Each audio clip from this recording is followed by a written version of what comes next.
Albertini, dove vengono anche istituiti i razionari, i ragionieri contabili, no? Istituiti tra i funzionari di queste cose.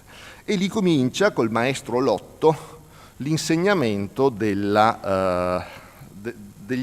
algoritmi e degli abaci, di abaco e algorismo, sulla scorta della pubblicazione del Liber Abaci di Leonardo Pisano, che aveva in quegli anni rivoluzionato, un po' prima, diciamo così, l'applicazione matematica con l'introduzione dei numeri arabi, dello zero.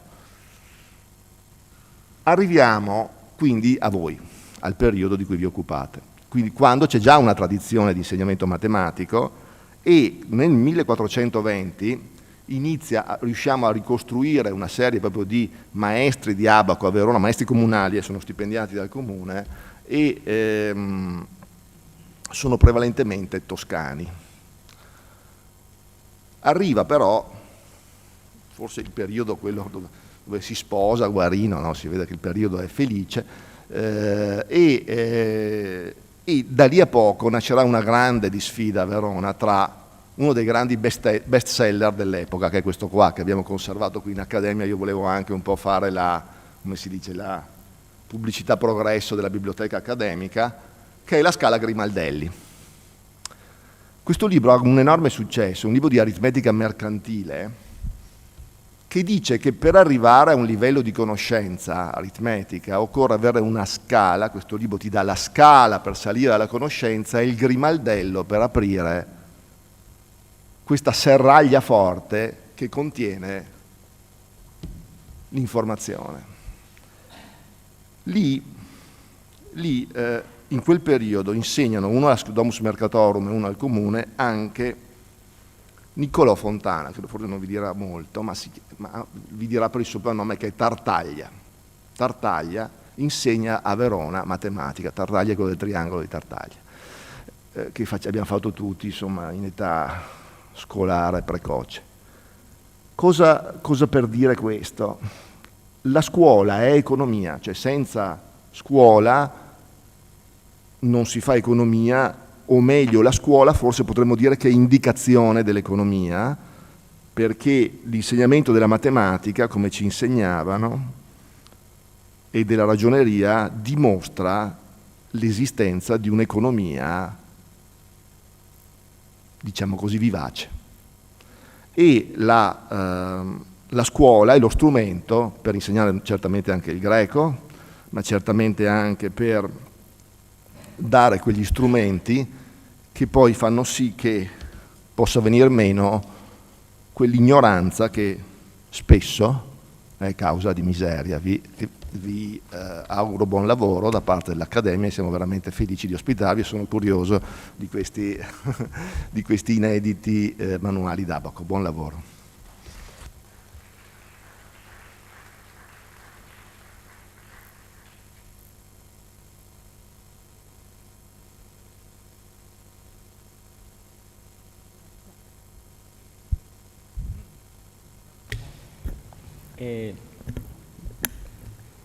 Questo pomeriggio, ma non ha a che vedere con noi, c'è un incontro sulla matematica mercantile. Commenterei con Dionisotti distingue frequenter, ma a questo punto.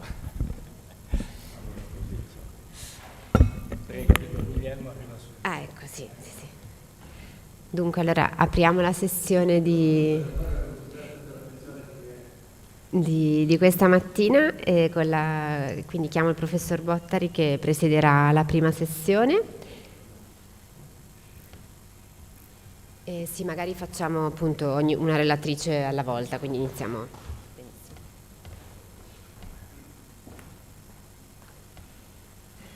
Sì. Comincio con due parole un po' sentite, con un nome che mi è caro e che vorrei fare. Allora, per me è motivo di particolare piacere presiedere questa sessione nella sala dell'Accademia, dove nel maggio del 2018, in occasione di un altro incontro guarignano, ascoltai per l'ultima volta il mai troppo rimpianto Rino Avesani, che parlò di Guarino tra storia e filologia.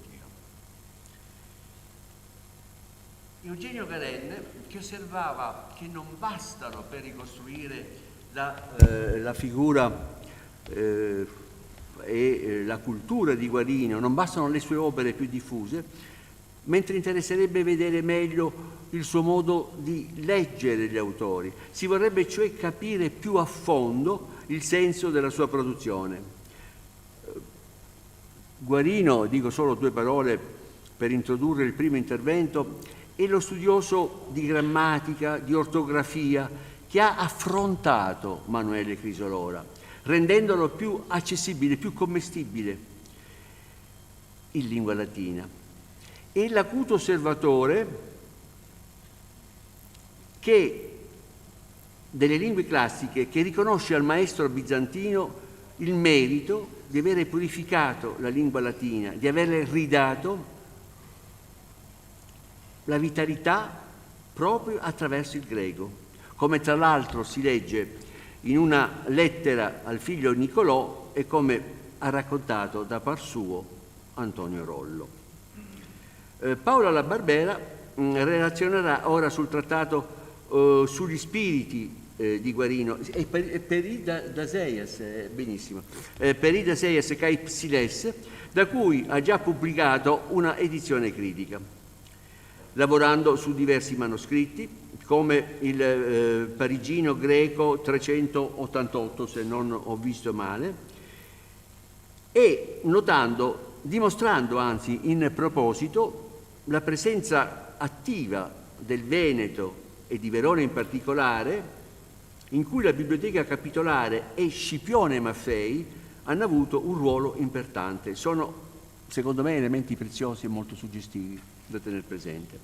La relatrice è assegnista di ricerca per il progetto PRIN 2022 sui percorsi della trasmissione del lessico di Cirillo, sotto la direzione del mai troppo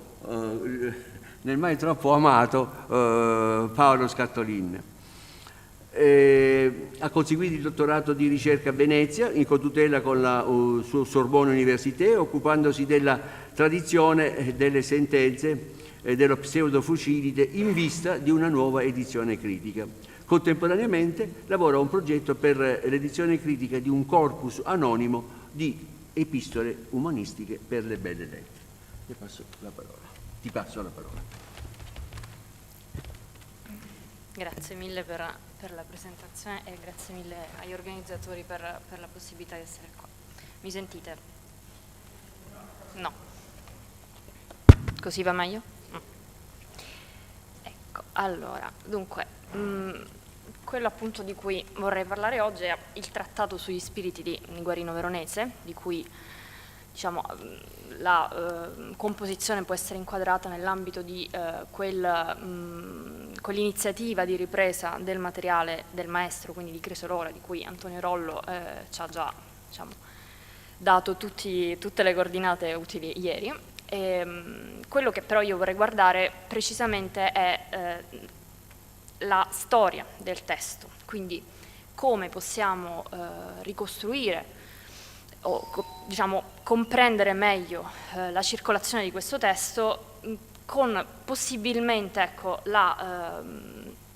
l'idea di riflettere sul momento di composizione in cui l'autore appunto ha prodotto questo trattato. Dico questo perché? Perché il trattato è generalmente preceduto da un'epistola, da una lettera prefatoria che Guarino stesso indirizza all'allievo Francesco Barbaro, dicendo appunto che invia questo trattato per allietare insomma, i suoi studi e lo fa nel momento in cui è assente, cioè in cui è lontano sostanzialmente dall'allievo. Giustamente questa diciamo, dice proprio di essere absence. Questa affermazione ha posto degli interrogativi e si è cercato di capire in quale momento della vita di Guarino si possa insomma, riferire questa sua assenza e le ipotesi diciamo, sono state 2, adesso diciamo, le vediamo più da vicino. Dico sin da ora che io non intendo e non ho la pretesa di fornire una risposta a questo quesito. Quello che vorrei fare è appunto guardare cosa ci possono dire i testimoni manoscritti e ricostruire appunto la storia del testo per eventualmente trovare qualche pista che sia utile in questo senso, quindi che ci possa dire verso quale direzione guardare per inquadrare il momento di composizione di questo trattato. Passo molto brevissimamente in rassegna i momenti fondamentali della vita di Guarino, quindi le sue trasferte principali. Sappiamo che in un primo momento appunto è stato a Costantinopoli, a quest'epoca già conosceva Francesco Barbaro, si recò a Costantinopoli per appunto imparare, per studiare il greco con Crisolora. Quando tornò in Veneto passò per Venezia e Verona attorno al 1409, fece una breve tappa a Bologna l'anno successivo e lì venne proposto di insegnare appunto greco a Firenze, dove appunto si recò nel 1410. Ci restò fino al 14, nel momento in cui si ritrasferì in Veneto e principalmente a Venezia con appunto l'allievo, e qui rimase fino al 19. In questo periodo lasciò Venezia 2 volte a causa appunto della pestilenza, dello scoppio dell'epidemia di peste a Venezia. La prima volta nel 16 si rifugiò a Padova, la seconda volta nella sua villa, dove andava in villeggiatura in Valpolicella. Nel 1419 si trasferì definitivamente a Verona e vi rimase fino al 29, quando poi appunto fu chiamato fondamentalmente da Ieste a Ferrara. Quindi i momenti in cui è stato ipotizzato che Guarino si trovasse quindi lontano dal Barbaro e avesse appunto inviato questo trattato, secondo alcuni sarebbero il momento in cui si trovava a Costantinopoli, appunto lì aveva già conosciuto il Barbaro precedentemente. Un'altra ipotesi, che è quella di Sabadini, appunto, sarebbe che invece Guarino era assente da Venezia a causa della peste nel 416 o nel 418 e quello potrebbe essere il momento in cui, allontanandosi dal Barbaro, gli avrebbe scritto. Ecco, ora la tradizione manoscritta che noi conosciamo, quindi attualmente nota, quantomeno a me nota in questo momento, è questa, cioè sono questi testimoni che trasmettono il testo, questi 14 codici. Di questi sono ovviamente tutti codici che datano dal XV secolo, di questi, XV e XVI secolo. Di questi testimoni si può dire sin da ora che quello che chiamo L, quindi il Laurenziano 5734, è il codice più antico e già identificato da Antonio Rollo come il codice più autorevole, se vogliamo, quindi meno viziato dagli incidenti di tradizione, ed effettivamente è quello che trasmette il testo nella forma migliore e che sulla base della collazione, quindi dei dati di collazione che posso ricavare, si configura come effettivamente l'archetipo di tutta la tradizione, cioè come il codice da cui discendono tutti gli altri.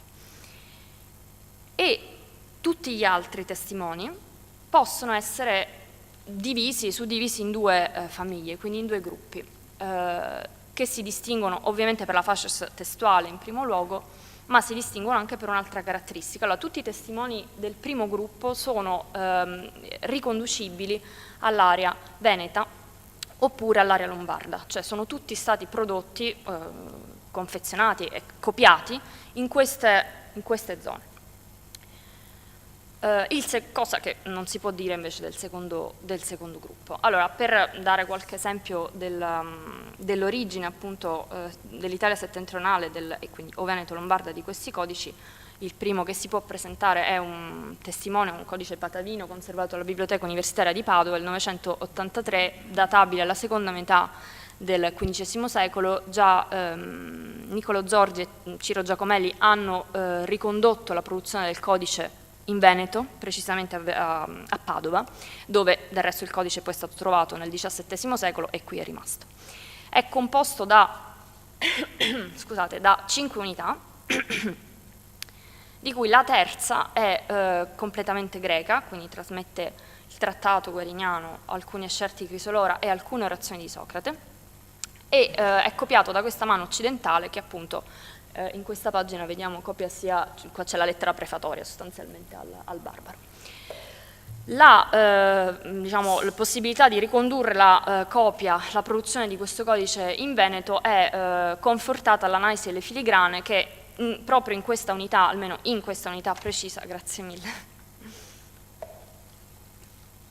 almeno in questa unità appunto si presenta come una filigrana tipo drago, identificabile con col numero 752-53 di Picard. Dico o 2 o 3 perché la differenza tra l'uno e l'altro si trova in un punto in cui nel codice diciamo, la filigrana è in corrispondenza della rilegatura, quindi non riesco a, diciamo, a distinguerla, però il tipo è esattamente questo qui che ho rappresentato. Filigrana che circola fondamentalmente a Venezia oppure a Ferrara, quindi questo conforta effettivamente l'origine veneta del codice, almeno di questa unità.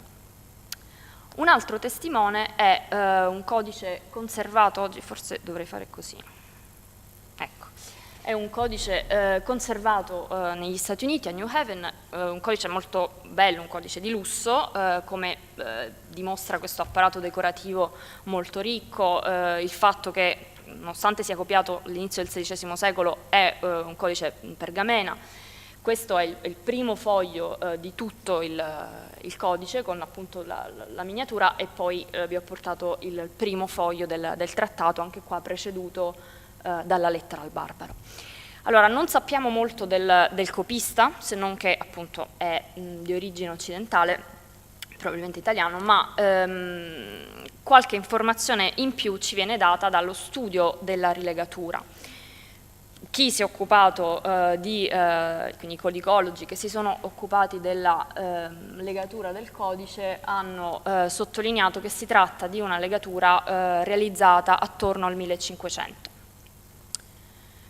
Questa è una rilegatura fatta per Giulio Fontana, che come si vede è il nome che figura proprio nella coperta. Tra l'altro è interessante che abbia utilizzato delle lettere di fatto latine adattate a caratteri greci, quindi in realtà Iulios, perché vuole dare il suo nome in greco, quindi quel sigma in realtà è una M capovolta di 90 gradi. E stessa cosa per il Φ, che in realtà è una O in cui è stato aggiunto un tratto verticale per creare un Φ. Allora, non so perché non si veda dall'immagine che ho portato, però Giulio Fontana appone una nota di possesso nel primo foglio di guardia, dicendo appunto che il codice è di Giulio Fontana Vicentino e degli amici, quindi molto probabilmente questo codice è stato, come è stato appunto già sottolineato, creato, confezionato per questo altrimenti, diciamo, non altrimenti noto Giulio Fontana, originario di Vicenza, e è stato utilizzato nella cerchia, insomma, dei suoi amici e studiosi appunto di questo testo. Diciamo, non mi soffermo sulle ipotesi di identificazione di questo Giulio Fontana perché non esistono cioè, non è possibile identificarlo in maniera netta, se non appunto con un erudito che ha operato ed era attivo a Vicenza. Sì. Il titolo è di mano di Feliciano? Grazie. Sì, certo. Mi dice il titolo del trattato? Ok. Sì.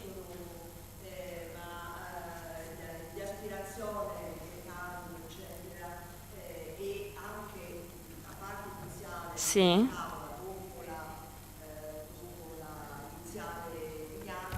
Felice.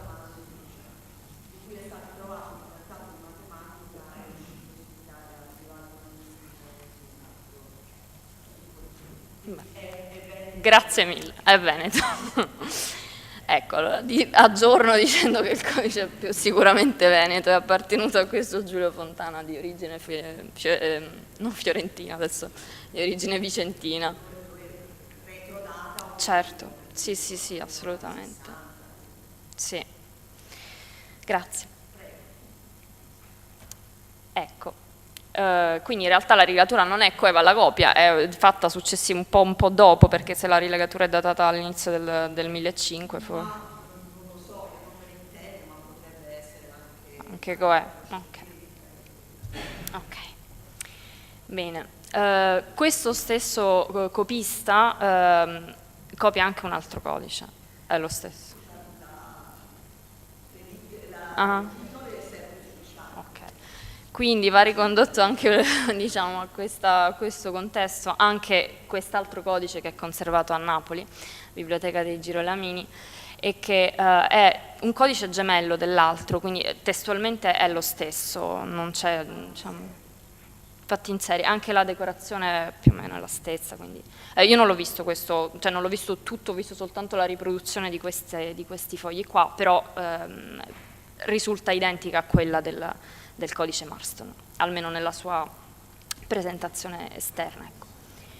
E poi un ultimo testimone che è meno bello, sicuramente meno bello degli altri due, ma è molto interessante, è un codice conservato oggi a Genova, nella biblioteca personale della famiglia Durazzo Giustiniani, e che è scritta dalla mano appunto di questo italiano su una carta fabbricata con una filigrana che è esattamente questa, cioè la filigrana 1228 Briquet, che è attestata unicamente a Verona, cioè non ci sono attestazioni confermate. Okay.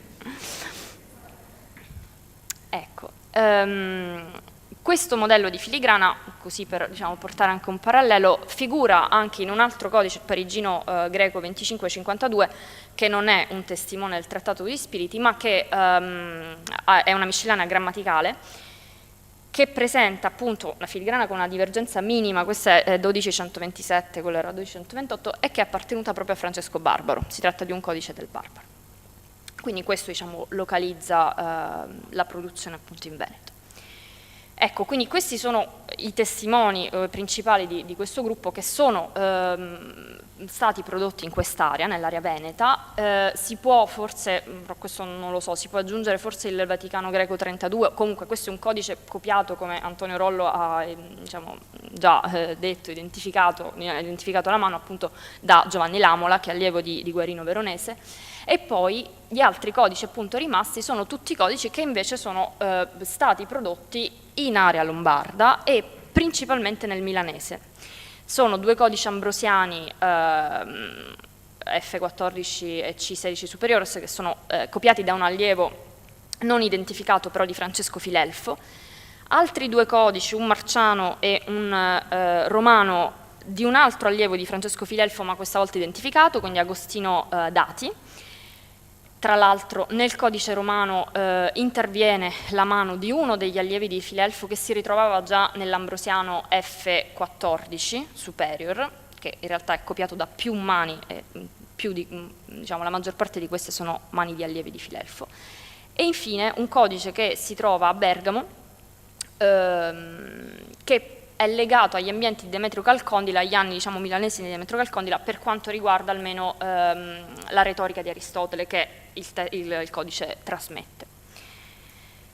Ecco, quindi così si presentano i testimoni del primo gruppo. Dicevo, la stessa cosa non può essere detta, la stessa situazione non riguarda invece i testimoni del secondo gruppo, perché sono tutti codici di XVI secolo inoltrato e tutti copiati da mano bizantine e ritrovati in area orientale. Allora, questo è sicuramente il caso del parigino supplemento greco 105 che è stato trovato a Costantinopoli nel XVII secolo da un ambasciatore francese e poi portato in Occidente, però non so, devo approfondire, non so molto di più di questo codice, ma qualche informazione in più ci dà l'Oxoniense, il Barocci 35, perché è vero che è un codice copiato da una mano orientale, ma è la mano di Andrea Dono, che ha lavorato a Creta, insomma è stato attivo appunto a Creta, ha copiato questo codice a Creta perché questo risulta anche dalla storia di altri testi trasmessi da questo testimone, ma Andrea Dono aveva tantissimi legami con Venezia a quest'epoca, quindi è probabile, e questo avviene comunque nel caso di altri testi, che abbia avuto modelli che erano veneziani e quindi occidentali. Dico questo perché forse diciamo, non si può propriamente parlare di un'origine orientale di questo secondo sottogruppo appunto di manoscritti, ma la cosa va indagata. la storia del testo sulla base, diciamo, almeno dei dati di colazione può essere sintetizzata così, con il laurenziano posto appunto come archetipo, va ipotizzato almeno un altro anello di tradizione tra esso e i due rami dei due sottogruppi, dei due gruppi che ho presentato poco fa, e quindi ci resta insomma da capire cosa questo archetipo, che sarebbe un archetipo conservato, cosa ci può dire. Allora, del laurenziano allora, è un codice non proprio semplice, nel senso che i dati sulla sua composizione possono essere un po', possono ostacolare quantomeno quanto sappiamo della sua produzione, perché è un composito. Quindi è formato da due unità, la prima che è il nucleo fondamentale del manoscritto di provenienza orientale, le mani sono copiate da più mani bizantine dell'inizio del XIV secolo, è stato ricondotto diciamo, con cautela, però un'ipotesi che è stata avanzata appunto è che sia da ricondursi agli ambienti di Niceforo Gregore a Costantinopoli. La seconda unità, che rappresenta sostanzialmente un quignone finale, quindi aggiunto al codice, è di origine occidentale e data all'inizio del XV secolo e trasmette appunto il trattato guarineo. Si presenta così, quindi questo è il punto in cui finisce l'ultimo foglio a sinistra della prima unità e il primo foglio della seconda unità a destra. Quindi lì comincia il quignone finale appunto. Dunque questo è un pluteo e il fatto che sia un pluteo già ci permette di dire che è appartenuto alla collezione dei Medici, alla collezione libraria dei Medici. Freud, che ha studiato il fondo greco appunto di Lorenzo de' Medici, ritiene che il codice molto probabilmente sia parte del nucleo originario della collezione. Sappiamo che Lorenzo de' Medici ha cominciato a arricchire la sua biblioteca con testi greci a partire dal 1480, nel senso che queste sono le prime attestazioni che abbiamo, ma probabilmente aveva già cominciato prima. E sempre secondo Freud il codice sarebbe stato postillato e quindi appartenuto ad Angelo Poliziano. Ora, Poliziano è stato effettivamente il preceptor di Piero de' Medici e si è occupato in prima linea, diciamo, di arricchire la biblioteca medicea. Su questo punto io in realtà devo dare, diciamo, devo fare una precisazione, perché è capitato spesso che le identificazioni della mano di Poliziano, delle postille di Poliziano nei codici laurenziani alla fine si sono rivelate non errate, quindi io non ho ancora approfondito questo punto, però proprio perché sono a uno stadio ancora diciamo, non troppo avanzato della ricerca, non posso escludere l'ipotesi, quindi la includo, perché comunque la presenza di Poliziano può cambiare le carte in tavola a seconda. Era in relazione al viaggio a Venezia del 1491. Esatto. Forse mi sono sbagliata, mi sembra che sì. Ah, devo aver fatto un errore. Sì, questo è riferito al 1491. Ok, grazie per... Comunque, appunto, la presenza di Poliziano in ogni caso potrebbe cambiare le carte in tavola, perché, adesso insomma vediamo perché. Quindi, alla luce di tutti i dati che abbiamo, le ipotesi potrebbero essere due. Allora, se pensiamo che il codice è appartenuto al primo nucleo, al nucleo originario della collezione medicea, è probabile, diciamo, adesso non si può comprovare, ecco, però è possibile, ecco, quantomeno che si trovasse già a Firenze nel momento in cui i Medici lo hanno acquisito. Allora, se è così, noi sappiamo che a Firenze Guarino è stato, e un'ipotesi potrebbe essere che il laurenziano appunto sia una copia di un testo già prodotto da Guarino durante il suo soggiorno fiorentino, che poi da qui Guarino lo abbia trasportato in Veneto tramite una copia appunto che non c'è pervenuta e che dal Veneto poi abbia cominciato a lasciare la discendenza che noi vediamo. Un'altra ipotesi che ovviamente è assolutamente valida, altrettanto valida, è che invece il Laurenziano sia stato prodotto negli anni veneti, quindi già quando Guarino si trovava in Veneto a partire dal 1414, che abbia cominciato appunto, lasciato la discendenza che conosciamo nel ramo veneto e lombardo e poi nell'altro ramo, diciamo, tra virgolette orientale, ma il cui ponte potrebbe essere ad esempio Andrea Dono, e poi sia stato ritrovato in Veneto e portato a Firenze come che a partire da quel momento lì poi abbia effettivamente fatto parte della collezione Medici. Metto sempre ipoteticamente la presenza di Poliziano perché ad esempio Poliziano potrebbe essere uno che durante i suoi viaggi in Veneto ha trasportato il codice a Firenze. Ecco, quindi questa era un po' la presentazione dei dati relativi alla storia del testo, spero di essere stata chiara e vi ringrazio.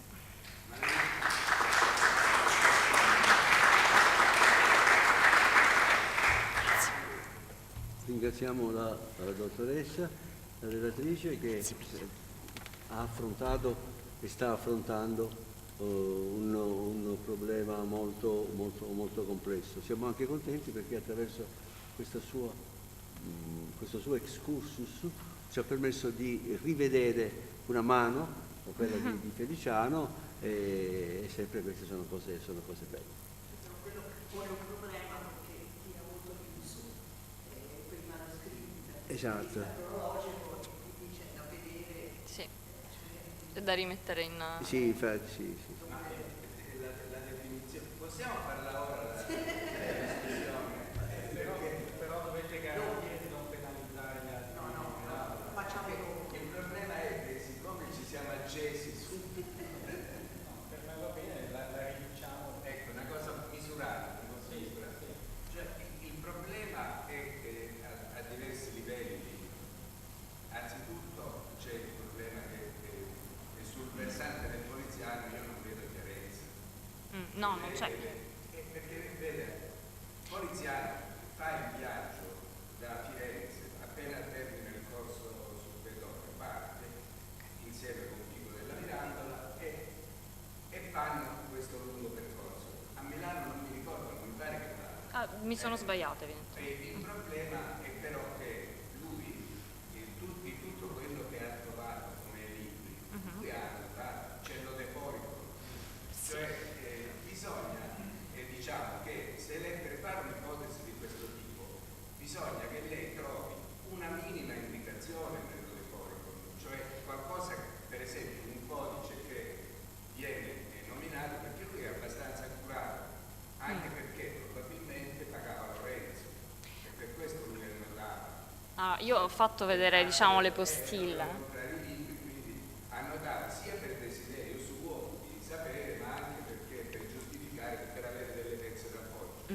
E quindi qua però non mi pare che lui cercava libri rari che non si trovavano a Firenze e già bisognerebbe accertare che questo è un libro al di là di raro. Seguire la strada di Poliziano senza una pezza d'appoggio è rischioso. No, sono totalmente d'accordo con lei, ma... Secondo me lei non lo dovrebbe nominare proprio. Cioè, perché il discorso è per tirarlo in campo bisogna avere un indizio, perché se lei apre la parola Poliziano dischiude un universo e non so se siamo nelle condizioni di seguirlo.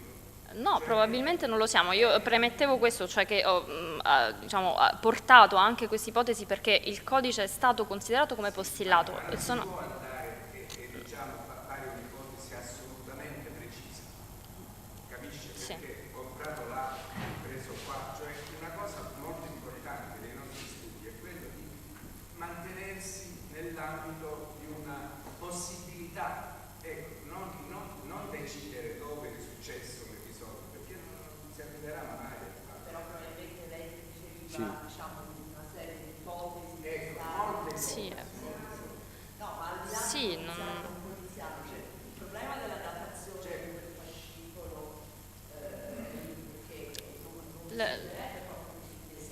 No, le filigrane datano al massimo al primo ventennio del 1400. Quindi. Era stato poi la mano sembra bella, e poi ci sono queste copie, diciamo, diciamo, poi dopo vi faccio vedere, perché voglio vedere anche la scrittura del testo, comunque sia, le iniziali ci sono, Feliciano scompare il sì, appunto, Sì. cos'è a Roma, no? Si perdono tracce di Poliziano, scusi, di Feliciano a Roma, quindi in genere queste sono cose che lui faceva agli anni 60, agli anni 70. Ma in realtà c'è anche un altro dei codici appunto di questo primo sottogruppo che è ancora verosimilmente più antico, che è quello copiato da Giovanni Lamola, che muore nel 1450, quindi questo deve essere almeno... Ma questo a me sembra che, a parte che appunto Poliziano è stato arrestato prima e eventualmente, casomai quello poteva essere... un discrimine. Però la scheda non c'è, nella scheda di Alessandro Daneloni non c'è scritto e lui non aveva... Io ho fatto già in realtà vedere le postille e la cosa è che non sembri Poliziano. Ci sia una specie di centro gravitazionale intorno a Verona su questa serie di prodotti, anche questa cosa che si diceva a Teresa, no? Ci sia proprio un Poi bisognerebbe capire, diciamo, se queste due unità sono state, quando sono state fatte? che può darsi che Poliziano riguardi la prima parte, questa seconda parte non abbia. Sì, Vorrei infatti. dire un'altra cosa, è possibile che da tutte quelle cose che lei ha detto, che il discorso sia essenzialmente vero. Sì, ma sono d'accordo. Perché se si guarda il latino Sì. da un punto di vista, diciamo così, tecnico, quando lui scrive a Barca, quando Guarino scrive a Barca, dicendo che un te belle absens iuve, il latino significa che per poter giovare anche ora che sono assenti, cioè vuol dire che di solito gli giova, perché altrimenti non ha senso questa iuntura in latino, cioè tenga conto che può poi non essere vero quello che dico, però se si parla dalla lettera, Sì. il significato è questo, e tra tutte le date che lei proponeva è l'assenza da Venezia. Sì, ma io sono favorevole a questa ipotesi, non è... Il problema è, così secondo me a lei converrebbe, organizzare il discorso non a raggio aperto, cioè cominciare e non tirare fuori Firenze per nulla se non è proprio indispensabile, perché con Firenze si complicano le cose. Sì. Dopodiché chi abbia portato il manoscritto alla Laurenziana, e questo se lo possiamo accertare siamo tutti contenti, ma non è un problema perché la maggior parte dei manoscritti laurenziani non si sa chi è. Certo, sì, sì. Sì, io ho fatto l'ampio raggio perché portavo le ipotesi di lavoro, nel senso in questa fase di ricerca che è primaria ancora, quindi io non sono particolarmente affezionata all'idea di Poliziano e tra l'altro ho fatto vedere un po' a chi si intende più di me della mano di Poliziano e mi è stato detto che probabilmente non lo è, quindi non... Come la prezza l'indicazione? È Freud, è il chi... Ma è pieno d'errori. L'ho detto, sì, sono d'accordo con lei, però è un'ipotesi che La esiste. maggior parte delle attribuzioni al poliziano sono sbagliate. Sì, è quello appunto che ho Ma detto. questo lo sappiamo da 30 anni, cioè da 20 anni. Sì, solo appunto siccome non l'ho fatto lo studio mi sembrava quantomeno di dare almeno credito a... Ecco. Sì. Sì.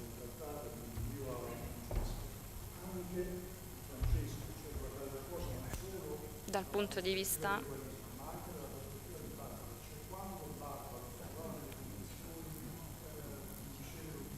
Certo. Precedente. Certo. Grazie per l'osservazione. Crecienze, e sarebbe bene studiarla a fondo, l'aggettivo grecensis, Ok. e vedere la genesi, la diffusione in questi testi proto-umanistici. È un medievalismo che sta bene nel secondo decennio del 400, ci sta bene, ma non dopo. Ok, grazie. Bene, grazie. Approfitto un attimo nell'intervallo vedo qua il professor Alberto Cavardere e lo ringraziamo per la sua grandissima presenza. Il professore Astro, il brusco, non farà appena un sorriso va bene. Chiamiamo ora Alessia Grillone, che ci parla di Guarino e Isocrate, argomento interessantissimo. Perché? Prego, calmissimo.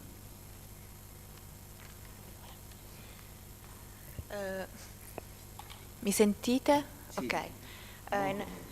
Allora, vorrei dire due paroline sole. Che manca oggi ancora uno studio esaustivo, lo abbiamo già cominciato, sull'habitus interpetrandi di Guarino. In questo caso c'è un fil rouge che percorre l'intervento di Alessia Grillone e quello che abbiamo ascoltato ieri di Didier Marcotti sulla tradizione guariniana di Strabone. I due lavori si inseriscono in una tradizione assai fertile, perché se prima la traduzione, dico cose un po' facili, ma anche per dare un quadro più generale a quelle cose che sono state dette e che si diranno ancora. Per cui se prima la traduzione umanistica era studiata quasi sempre per rapporto, diciamo, alla filologia del testo greco, ora e da qualche decennio si è compresa la efficacia di tali traduzioni come opere autonome, mediatrici culturali, con una loro operatura. Essi infatti divennero i principali strumenti per permettere di leggere autori che nel Medioevo erano scomparsi. Su quanto lei dirà di Isocrate, forse lo dirò alla fine nelle conclusioni. Possiamo qua accennare che fu un autore importante, ma questo lo sanno tutti, carico di valenze ideologico-politiche. Anche qui dovremmo fare un nome subito, quello di Lucia Gualdorosa e del suo libro La fede nella Paideia, ma di questo probabilmente ne parleremo dopo. Guarino colse subito l'enorme utilità di questo autor anche sul piano retorico per la formazione del principe, del suo principe. Alianello pertanto dedicò il Nicocle, una nazione parenetica, l'altro l'altro Nicocle esisteva già nella traduzione di Bernardo di Siciliano.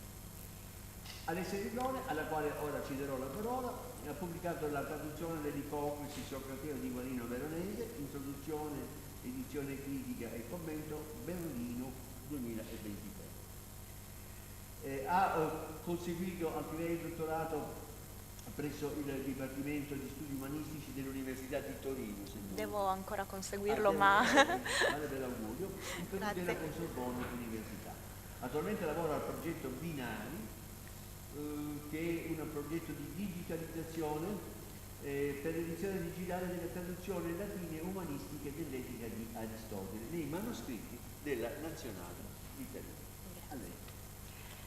Innanzitutto ringrazio il professore per questa presentazione e gli organizzatori per avermi invitato a questo convegno che mi ha consentito, ecco, di ritornare a Guarino Veronese.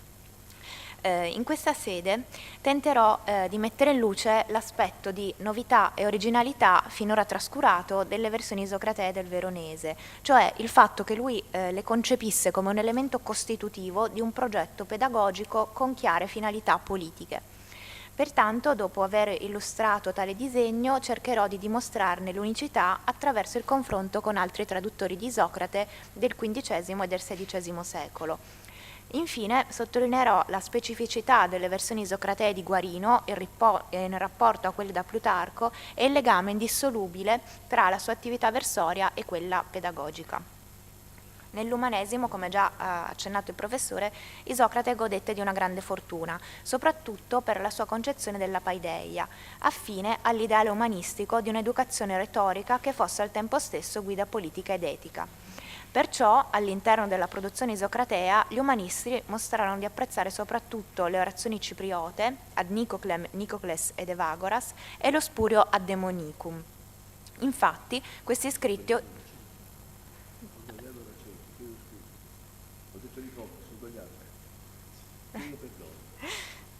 Infatti, questi... Subito, Vincenzo, alza la mano e dimmi che avevo sbagliato l'accento. Allora, va bene, allora, chiedo perdono delle scelte sbagliate. Maria, può andare bene anche Nicola? Ah, va bene, allora ho la garanzia della professoressa Cannatà e sto tranquillo. No, si figuri. Infatti, questi scritti offrivano modelli comportamentali sia per i principi sia per i comuni cittadini e definivano i doveri reciproci di entrambi. Come conseguenza di questo vivo interesse, tali trattatelli furono al centro di un'intensa e feconda attività versoria che si sviluppò nel 400 e proseguì fino al 600 e di cui Guarino fu uno dei protagonisti, introducendo le orazioni cipriote tra i pochi testi greci più letti e più tradotti in ambiente umanistico. Difatti, a partire dagli anni 30 del 400, sembra che nella mente di Guarino si profili un progetto organico di traduzione delle orazioni isocratee. Il 1431 costituisce una data spartiacque, in quanto è a partire da questo momento che il veronese passa da un uso di Isocrate circoscritto alla didattica della lingua greca ad un suo impiego che avesse risvolti etici e politici. Dapprima, nel 1431, appunto, Guarino commissionò al suo alunno Bernardo Giustiniani la versione dell'Ad Nicocle, che fu dedicata a Ludovico Gonzaga. Poco dopo, all'incirca nel 1433, realizzò personalmente la traduzione del Nicocles per il suo discepolo Leonello d'Este. E poi, intorno al 1434, quella dell'Evagoras, di cui però non conosciamo il dedicatario a causa della perdita dell'epistola prefatoria. Il disegno sotteso a questa attività versoria sembra fosse quello di definire un codice di comportamento per i principi e per i sudditi, in special modo coloro su cui i governanti si appoggiavano, funzionari, cortigiani e pedagoghi. Illuminanti in tal senso sono i due paratesti che precedono la versione del Nicocles, l'epistole di dedica a Leonello d'Este e l'Argumentum all'orazione, dei quali trovate i passi più significativi al punto primo dell'handout. In questi scritti Guarino annuncia di voler fornire a Leonello un consigliere fidelis ac prudentissimus, cioè Isocrate, qualificato come eximius philosophus et dicendi et bene vivendi magister optimus. Lo scopo di tale dedica consiste nell'offrire a Leonello un manuale completo del Regentis Officium.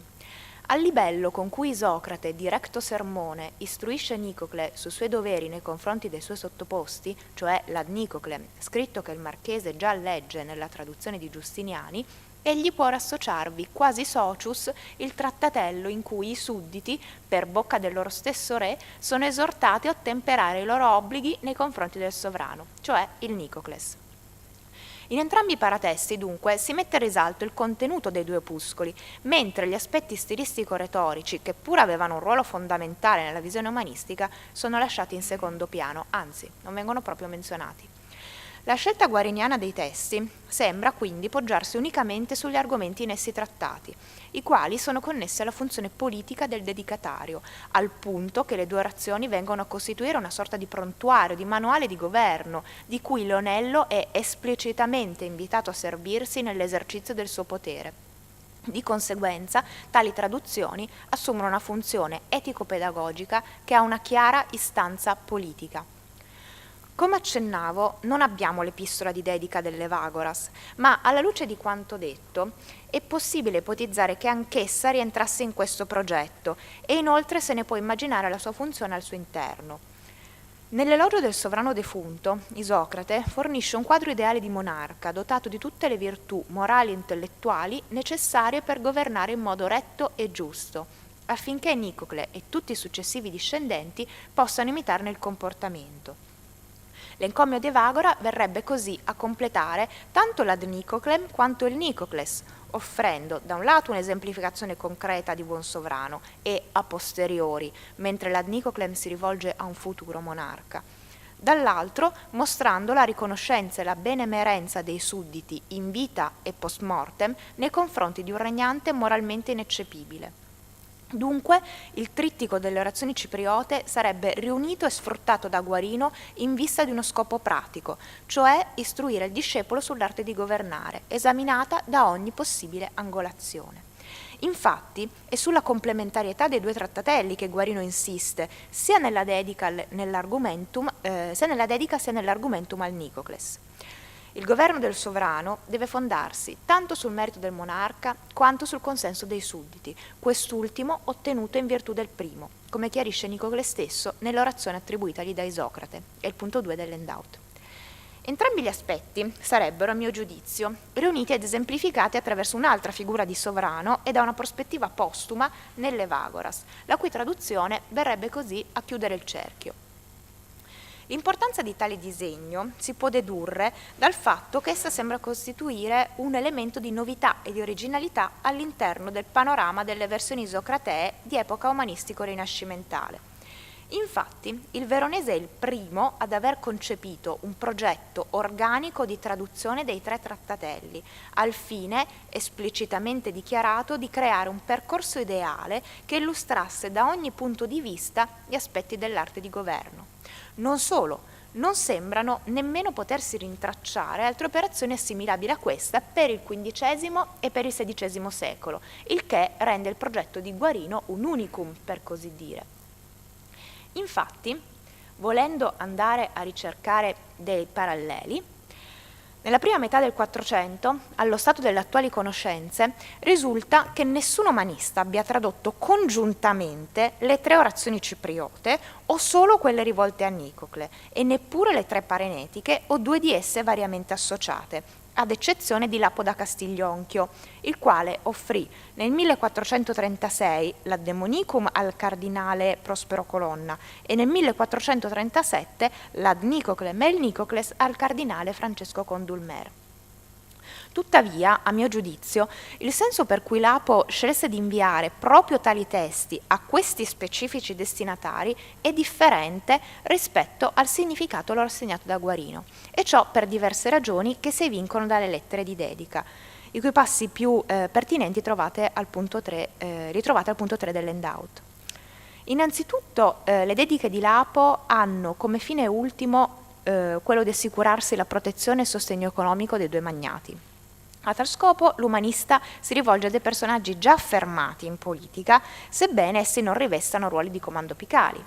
Dunque il parallelo situazionale con Nicocle è meno forte rispetto a quello individuato da Guarino nel rivolgersi a Leonello. Poi, in conseguenza proprio di questo primo punto, nelle dediche di Lapo ogni eventuale azione pedagogica degli scritti è ridimensionata. In entrambi i casi, infatti, si sottolinea come i trattatelli fungano da semplice fonte di ispirazione nella vita privata per Colonna e in quella pubblica per Condulmer, mentre nel caso di Leonello essi rappresentano una vera e propria guida, si parla di ductus, per la sua azione politica. In terzo luogo, Lapo sottolinea l'utilità dei testi isocratei in quanto portatori di precetti utili per l'institutio vitae, ponendo quindi l'accento su una più generale funzione etica, non immediatamente associata all'aspetto politico, sebbene nell'epistola Condulmer esponga il contenuto delle due parenetiche e faccia emergere la loro connessione con l'arte di governo, ma comunque non in modo così netto come invece fa Guarino. Questo aspetto permette forse di comprendere un'altra differenza, che riguarda la costituzione del trittico dei testi tradotti. Lapo, oltre ai due discorsi per Nicocle, rivolge la sua attenzione all'Addemonicum, privilegiando così l'aspetto parenetico ed etico di questi trattatelli, mentre Guarino, che pure aveva tradotto l'Opuscolo Spurio, sceglie di associare alle orazioni per Nicocle l'Evagoras, probabilmente, come si è visto, in virtù del suo argomento più politico. Inoltre Guarino, a differenza di Lapo, indirizza i tre opuscoli al medesimo dedicatario, il che è indice dell'esistenza di un progetto unitario alla base di queste versioni. Ancora, i precetti isocratei diretti a Nicocle assumono una funzione altra rispetto a quella che il veronese immaginava per Leonello, e ciò è conseguenza del diverso statuto dei dedicatari. Leonello è un principe, mentre Condulmer è un cardinale e, pertanto, il primo si servirà della lezione isocratea nell'esercizio del suo ruolo di sovrano assoluto, applicando alla lettera le istruzioni impartite dal retore ateniese a Nicocle. Condulmer, invece, dovrà calibrare i precetti isocratei in funzione del suo ruolo. La sua azione di comando, pertanto, si esplicherà soltanto sui funzionari lui sottostanti e soprattutto i contenuti del Nicocles avranno per lui valore non solo per il fatto che potrà giovarsene nello stabilire un rapporto di fedeltà e obbedienza con i suoi sottoposti, ma anche perché lui stesso è a sua volta suddito nei confronti del Papa. Infine, un altro indizio del diverso significato assegnato a queste traduzioni dalla parte di Lapo è il fatto che l'Ad Nicoclem e il Nicocles erano stati dedicati poco prima ad Antonio Panormita e le motivazioni che Lapo dà sono analoghe a quelle dichiarate nell'epistola per Condulmer, anzi sono espresse con le stesse parole. Risulta pertanto evidente come, nella visione dell'umanista da Castiglionchio, i precetti isocratei siano slegati dalla funzione del monarca e siano più genericamente connessi allo svolgimento di un incarico pubblico. Inoltre, l'interscambiabilità dei dedicatari sembra suggerire l'assenza di una tensione politica alla base di queste traduzioni e quindi la scelta di tali testi pare poter essere ricondotta più in generale all'apprezzamento accordato dagli umanisti ai trattatelli parenetici in virtù del loro contenuto edificante. L'originalità del progetto guariniano non sembra essere scalfita nemmeno in seguito. Infatti, nella seconda metà del 400 e nel corso del 500 si possono individuare solo altri 4 casi di umanisti che tradussero entrambi i discorsi indirizzati a Nicocle, ma a questi non è mai associato l'Evagoras. Innanzitutto abbiamo le versioni di Leonello Chiergati, dedicate a Niccolò d'Este, figlio del marchese Leonello, poi quelle di Carlo Valgulio, indirizzate al giurista e vescovo Filino Sandeo. Ancora le versioni di tutti e 3 i parenetici furono pubblicate a Bologna nel 1532 da Stefano Sterponi, il quale dedicò l'Ad Demonicum a un suo allievo bolognese, mentre l'Ad Nicoclem e il Nicocles a Francesco Guicciardini, allora governatore di Bologna. Infine, nel 1552, a Venezia, Lucio Paolo Rosselli diede alle stampe un dialogo di argomento politico dedicato a Francesco I de' Medici e a cui seguono i volgarizzamenti dell'Ad Nicoclem e del Nicocles. Tuttavia, ritengo che anche queste iniziative possano considerarsi di natura differente rispetto a quella di Guarino, come ora tenterò di dimostrare attraverso l'esame delle epistole di dedica, che trovate ai punti 4, 5, 6 e 7 dell'handout. Iniziando dalla dedica di Chiergati, l'umanista dichiara di aver voluto offrire a Niccolò d'Este, in segno di riconoscenza, il primo frutto dei suoi studi, ovvero i 2 opuscoli isocratei, di cui espone il contenuto. Tuttavia, la ragione per cui l'umanista dice di aver scelto le 2 orazioni non dipende dalla loro tematica politica, ma poggia su considerazioni stilistiche, cui si aggiunge, quoque, il fatto che esse espongono la regnante disciplina. Lo stesso Isocrate non è più maestro del bene vivendi, come si leggeva nella dedica guariniana, ma è presentato da Chiergati essenzialmente come retore. Al di là, però, di quanto dichiarato nell'epistola, sembra potersi individuare un'altra ragione sottesa a questo omaggio, la quale tuttavia non ha nulla a che vedere con le caratteristiche intrinseche dei 2 testi. Infatti, secondo Lucia Gualdorosa, si tratta di un gesto politico che, ponendosi in continuità con le versioni guariniane, vuole sottolineare la considerazione da parte di Chiergati della legittimità di Niccolò, quale successore di Leonello, dal momento che alla morte di questi, data la tenera età di Niccolò, il comando era stato assunto da Borso d'Este. Dunque, a discapito della similità del contesto, la corte estense e della relativa prossimità temporale, lo scarto cronologico infatti appena di una trentina d'anni, appare chiaro che queste versioni non hanno un valore analogo a quello loro assegnato da Guarino, ma il dono si inserisce in un quadro cortigiano di giochi di potere e ha lo scopo di mostrare gratitudine per i benefici ricevuti e di esprimere la propria fedeltà attraverso l'invio di 2 testi selezionati in virtù del loro valore stilistico. Poi la dedica di Carlo Valgulio a Filino Sandeo risulta essere un pretesto. Infatti in essa Valgulio rievoca una disputa tenutasi qualche giorno prima nella villa suburbana di Falcone Simbaldo, patronos di Valgulio, inerente al tema dei doveri dei governanti e dei cittadini.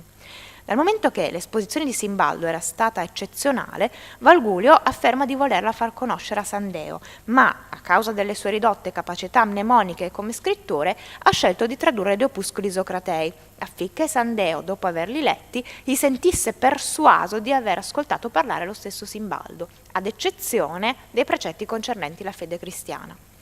Dunque, l'invio delle traduzioni non è legato al loro valore contenutistico o stilistico, ma al fatto che le loro tematiche rimandano a qualcos'altro, anche se lo fanno in maniera deficitaria. I due scritti sono indirizzati a Sandeo poiché riassumono una visione della politica connotata in senso morale, condivisa da Valgulio, il quale crede che potrà essere apprezzata anche da Sandeo. Non c'è quindi alcuna finalità pedagogica, ma una semplice riproposizione di ideali comuni ai membri di uno stesso cenacolo di letterati. Quanto alla dedica di Sterponi, l'umanista dichiara di aver deciso di offrire a Guicciardini, come segno di gratitudine, le due orazioni isocratee, di cui espone in breve il contenuto, sottolineandone l'appropriatezza e l'utilità per chi riveste un ruolo di comando. A questo elogio del contenuto segue quello dello stile, la cui eccellenza costituisce l'altra fondamentale ragione alla base della scelta dei testi. Quindi, sebbene tale selezione sembri rispondere al principio della convenienza rispetto al ruolo pubblico del destinatario, tuttavia questo aspetto risulta secondario in rapporto al fine dell'omaggio, cioè mostrare la propria riconoscenza. Sterponi dunque non si prefigge uno scopo didattico, ma sceglie di offrire a Guicciardini due testi in cui egli potrà trovarvi, se lo ritiene, si noti in particolare l'inciso sique in eis doctissime atque rectissime scripta sunt, qualcosa di utile per l'esercizio del potere, testi che inoltre possono anche risultare gradevoli dal punto di vista formale. Da ultimo, dall'epistola emerge come l'interesse di Sterponi per Isocrate non sia legato specificamente alle orazioni cipriote, che vengono infatti presentate come parte di un progetto più ampio di traduzione che ambisce ad abbracciarne l'opera omnia. Infine, Lucio Paolo Rosselli afferma di aver fatto seguire al suo trattato le due parenetiche, tradotte in volgare, in quanto la materia del dialogo è del tutto conforme ai precetti contenuti nei due trattatelli. Dunque, a differenza dei casi sopracitati, emerge, sì, un'istanza pedagogica, ma al suo interno Isocrate, qualificato come già nell'epistola a Chiergati esclusivamente come retore, occupa una posizione marginale, in quanto i due opuscoli fungono da mera appendice al trattato. Inoltre, l'impostazione di quest'ultimo fa sì che le esortazioni alla virtù delle parenetiche risultino indebolite. Infatti, dopo aver offerto un ritratto di Cosimo de' Medici quale principe ideale, nella seconda parte del trattato Rosselli contrappone due argomentazioni. L'una a favore della superiorità delle lettere sulle armi, l'altra, pronunciata per bocca di Cosimo, a favore della tesi opposta, ed è quest'ultima ad avere la meglio, annullando così l'irenismo cristiano ed erasmiano della prima sezione dell'opera. Dunque, sulla base di tutte queste considerazioni ritengo che sia possibile confermare l'unicità del progetto guariniano. Il Veronese è il primo e l'unico a volgersi verso le opere di Isocrate e nello specifico verso le orazioni cipriote, poiché vengono considerate come testi fondamentali per la formazione di un futuro regnante, in quanto illustrano tutti gli aspetti connessi a un potere monarchico ed è in virtù di questa loro caratteristica che vengono selezionate e tradotte da Guarino all'interno di un progetto organico e unitario dal punto di vista cronologico, del corpus considerato e del destinatario. Da qui si può fare un'ulteriore considerazione. Infatti, le traduzioni isocratee consentono di far emergere un altro aspetto fondamentale, cioè che l'attività versoria è concepita dal Veronese come ancillare a quella didattica, un elemento che è confermato anche dalle sue traduzioni di Plutarco, che dedicò sempre a Lunello tra il 1435 e il 1437. Nell'ambito di questa azione educativa, Guarino si trova a svolgere la fondamentale funzione di mediatore culturale, dal momento che ha reso Isocrate e Plutarco latinos affinché il suo discepolo potesse giovarsi degli insegnamenti degli antichi. Un ruolo, tra l'altro, di cui si mostra ben consapevole per le affermazioni che lui stesso fa nelle epistole di dedica e che potete trovare al punto 8 dell'handout. Tuttavia, tra queste traduzioni si possono rilevare anche due importanti differenze che consentono di apprezzare la specificità delle versioni isocratee rispetto a quelle plutarchee. Infatti, sempre dalle epistole di dedica, che trovate al punto 9 dell'handout, emerge che il veronese ha dedicato le opere di Plutarco per fornire al futuro marchese dei modelli di comportamento. Di conseguenza, sembra che tali versioni fossero sì volte all'educazione di Lionello, ma soprattutto sul piano morale e individuale, mentre si è visto come Isocrate fosse impiegato per la formazione politica e del personaggio pubblico di Lionello. Inoltre, sembra che all'interno del progetto promosso attraverso le versioni di Isocrate, Guarino si ritagli un ruolo di maggior spessore, forse sfruttando il parallelo relazionale del vincolo maestro-allievo esistente tanto tra Isocrate e Nicocle quanto tra lui e Leonello. Guarino, in modo velato, ambisce a vestire panni di consigliere, quale era Nestore per Agamennone, un parallelo suggerito dallo stesso umanista nella dedica del Nicocles. In questo modo Guarino si ricava un ruolo attivo non solo nell'educazione del regnante, ma anche nell'esercizio del potere da parte di quest'ultimo, proprio come Isocrate fece con il sovrano cipriota. E in proposito si vede il punto 10 dell'handout. Alla luce di ciò, non deve stupire se nel ricco carteggio tra maestro e allievo si riscontrano consigli e ammaestramenti dispensati da Guarino e concernenti l'azione di governo di Leonello. Ad esempio, in un'epistola del 1439, il veronese rimprovera il suo rampollo per non essere venuto nel Polesine, perdendo così un'occasione per incontrarsi con i sudditi, e invece è fondamentale per accattivarsi il loro favore e assicurarsi la loro obbedienza, rafforzando così il proprio governo, secondo una concezione del comando di matrice isocratea ben illustrata nel Nicocles. Ancora, in altre missive, Guarino ammonisce l'allievo a non trascurare, nell'esercizio del potere, i momenti da dedicare agli studi, un'esortazione che forse non a caso compare anche nella chiusa dell'Evagoras, in cui Isocrate si rivolge a Nicocle e lo sprona a continuare a dedicarsi alla filosofia, passi che trovate al punto 11 dell'handout. Questi esempi già da soli rendono evidente quanto il messaggio isocrateo informi la pedagogia guariniana al punto da far assumere a Guarino tale messaggio come fondamento di un progetto politico. Con la presente relazione era mio intento dimostrare la portata dell'insegnamento di Guarino analizzato da un punto di osservazione particolare, ovvero quello delle traduzioni.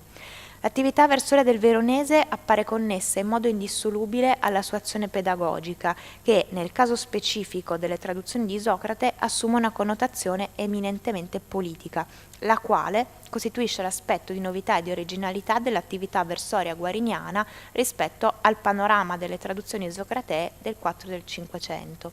Grazie per l'attenzione.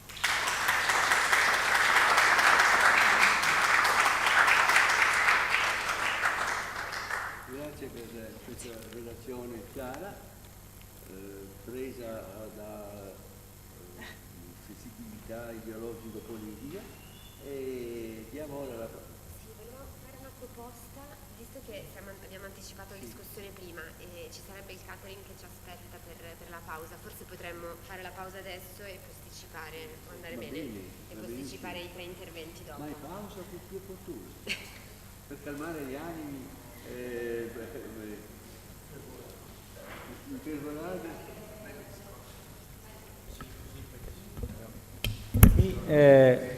Da quella porta i relatori partecipanti possono prendere un caffè, qualcosina da mangiare. Va bene.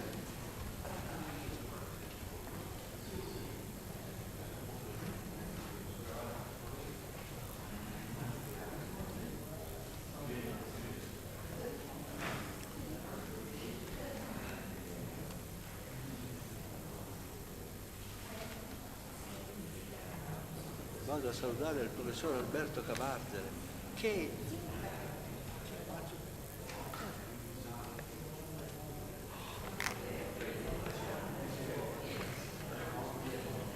no, devi vederli, guarda, scrivi, l'hai scritto già. Ma non la conosci questa testa di cazzo, non la conosci, guarda.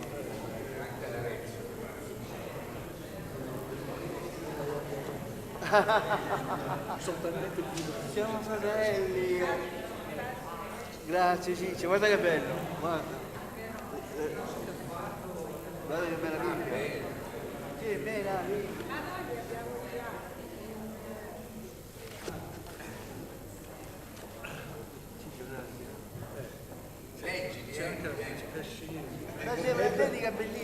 per prima di addormentare ti fai No, quella di Giorgio l'ho letta, mio amico è quasi fratello.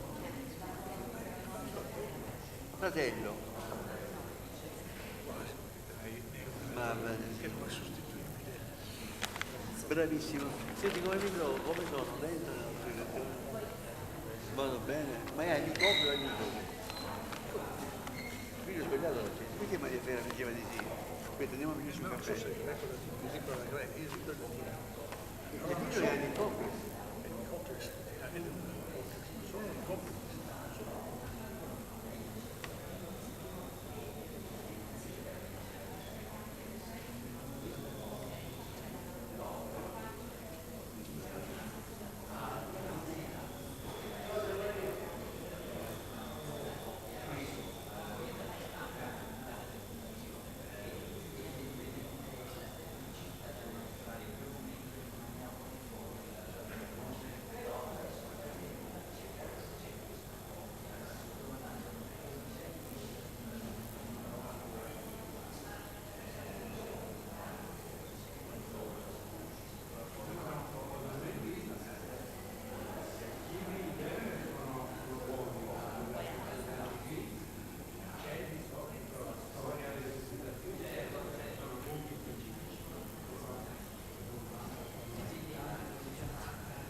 C'era poco da mangiare, quindi ci sono...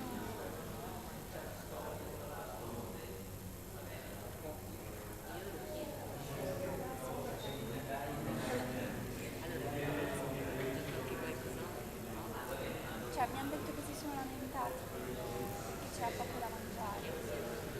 Il Paolo sì, era una cosa lanciana oppure era...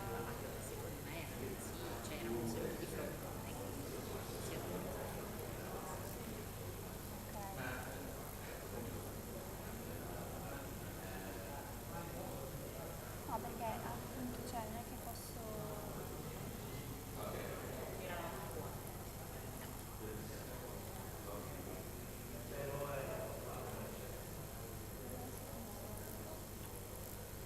Vedi, devo partire qua, qua, vedi, ho messo gli estratti, no? Già copiati, in modo che uno sapere la trascrizione. Viste Equinus, Echeneis, e poi questa è la postilla della nota del favellico sulla stessa cosa. Qui non c'è niente, qua c'è una tavola da cultura e qua c'è avanti a Zavarese, i Calderini e basta. Una cosa semplice, insomma, tanto per parlare del contesto umanistico d'autore. Sono cose che avevo già imparato da tesi, però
Allora, riprendiamo posto che cominciamo con questa sessione che abbiamo spezzato a metà, quindi chiamo Margherita Zibordi, che è la nostra prima relatrice, e lascio la parola al professor Bottari per la presentazione. Grazie Cecilia. Prego. Grazie. Molto piacere. Allora, la dottoressa Margherita Zibordi parlerà. Ecco, spezziamo, entriamo in un argomento lontanissimo, apparentemente lontanissimo da queste cose. La signorina Zibordi parlerà della libri miniati il libro miniato nel Veneto. Ecco, ovviamente nell'umanesimo la miniatura, proprio perché si accompagna alla parola scritta, della quale offre una sorta di parafrasi per immagini, sembra essere particolarmente apprezzata. Guarino stimò il talento di alcuni artisti, per esempio stimò il talento di Cosmedura, e non dimentichiamoci che, questo l'ho raccolto, è un dato nuovo, che venne incaricato da Lionello d'Este per preparare un programma iconografico da affidare agli artisti che abbellirono lo studiolo di Belfiore. Ecco, vorrei fare una piccola annotazione storica, diciamo locale, perché a considerare Verona si ebbe una produzione varia, interessante, testimoniata oggi da alcune mostre. Ecco, non so, cioè una mostra che fu fatta nel 1986, di cui fu pubblicato il catalogo Miniatura veronese del Rinascimento, questo è importante, con un contributo sulla miniatura veronese nelle vite di Vasari importante a livello metodologico, perché poi mi insegnerai forse che cosa vuol dire Vasari e la miniatura a Verona. Margherita Zibordi è assegnista di ricerca presso il Dipartimento di Cultura e Civiltà dell'Università di Verona e si occupa dello studio della catalogazione di manoscritti miniati presso la Biblioteca Capitolare di Verona. Fortunatissima. Ha conseguito il dottorato di ricerca a Padova e i suoi studi e le sue pubblicazioni riguardano la miniatura dell'Italia settentrionale dal XIII al XVI secolo, il collezionismo e la fortuna critica delle pergamene miniate in area veneta. È autrice di una monografia, che ho anche visto, le miniature del Museo Correr di Venezia, pagine e ritagli tra Medioevo e Rinascimento, del 2023. A lei la parola. Grazie. A te la parola. Grazie della presentazione, grazie agli organizzatori del convegno.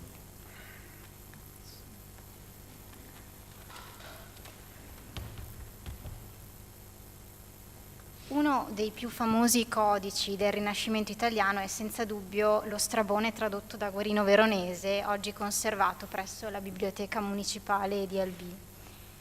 Esemplato tra il 1458 e il 1459, questo manoscritto è rilevante per il suo testo e la sua provenienza, ma anche per la scrittura e le sue miniature, che lo collocano in una posizione di primo piano nella storia del libro miniato. Come è noto, Guarino intraprese la traduzione della geografia di Strabone su richiesta di Papa Nicolò V.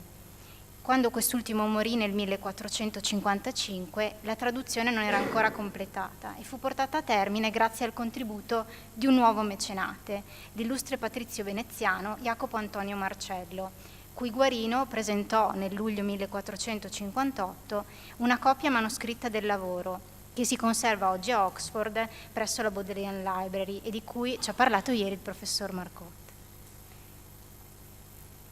Jacopo Antonio Marcello era un personaggio di spicco nella politica veneziana di metà Quattrocento. Si distinse da un lato per i suoi successi militari come provveditore dell'armata veneziana, a fianco di condottieri come Francesco Sforza ed Erasmo de Narni, detto il Gattamelata. Dall'altro per i suoi interessi letterari, che coltivò soprattutto durante i periodi trascorsi nel suo castello a Monselice, nel Padovano, dove frequentava un circolo di umanisti legati all'università. Con Padova il Marcello aveva un legame privilegiato, poiché aveva sposato una nobile padovana e possedeva anche una casa in città. Egli fu tra i più devoti sostenitori di Renato d'Angiò, quale legittimo re di Napoli, il quale lo nominò nel 1449 cavaliere dell'Ordine del Crescente. Eccezionalmente dotato nell'arte della diplomazia, il condottiero veneziano fece eseguire per re Renato, anche lui interessato ai testi classici, diversi manoscritti miniati, tra cui proprio lo Strabone di Albi. Il manoscritto si apre difatti con la lettera dedicatoria di Marcello al re, cui seguono 2 proemia di Guarino, uno indirizzato a Papa Niccolò V e l'altro al Marcello. Le prefazioni sono separate da 2 straordinarie miniature a piena pagina. La prima, al foglio 3 verso, mostra il vecchio Guarino vestito da dottore, mentre presenta lo Strabone al Marcello.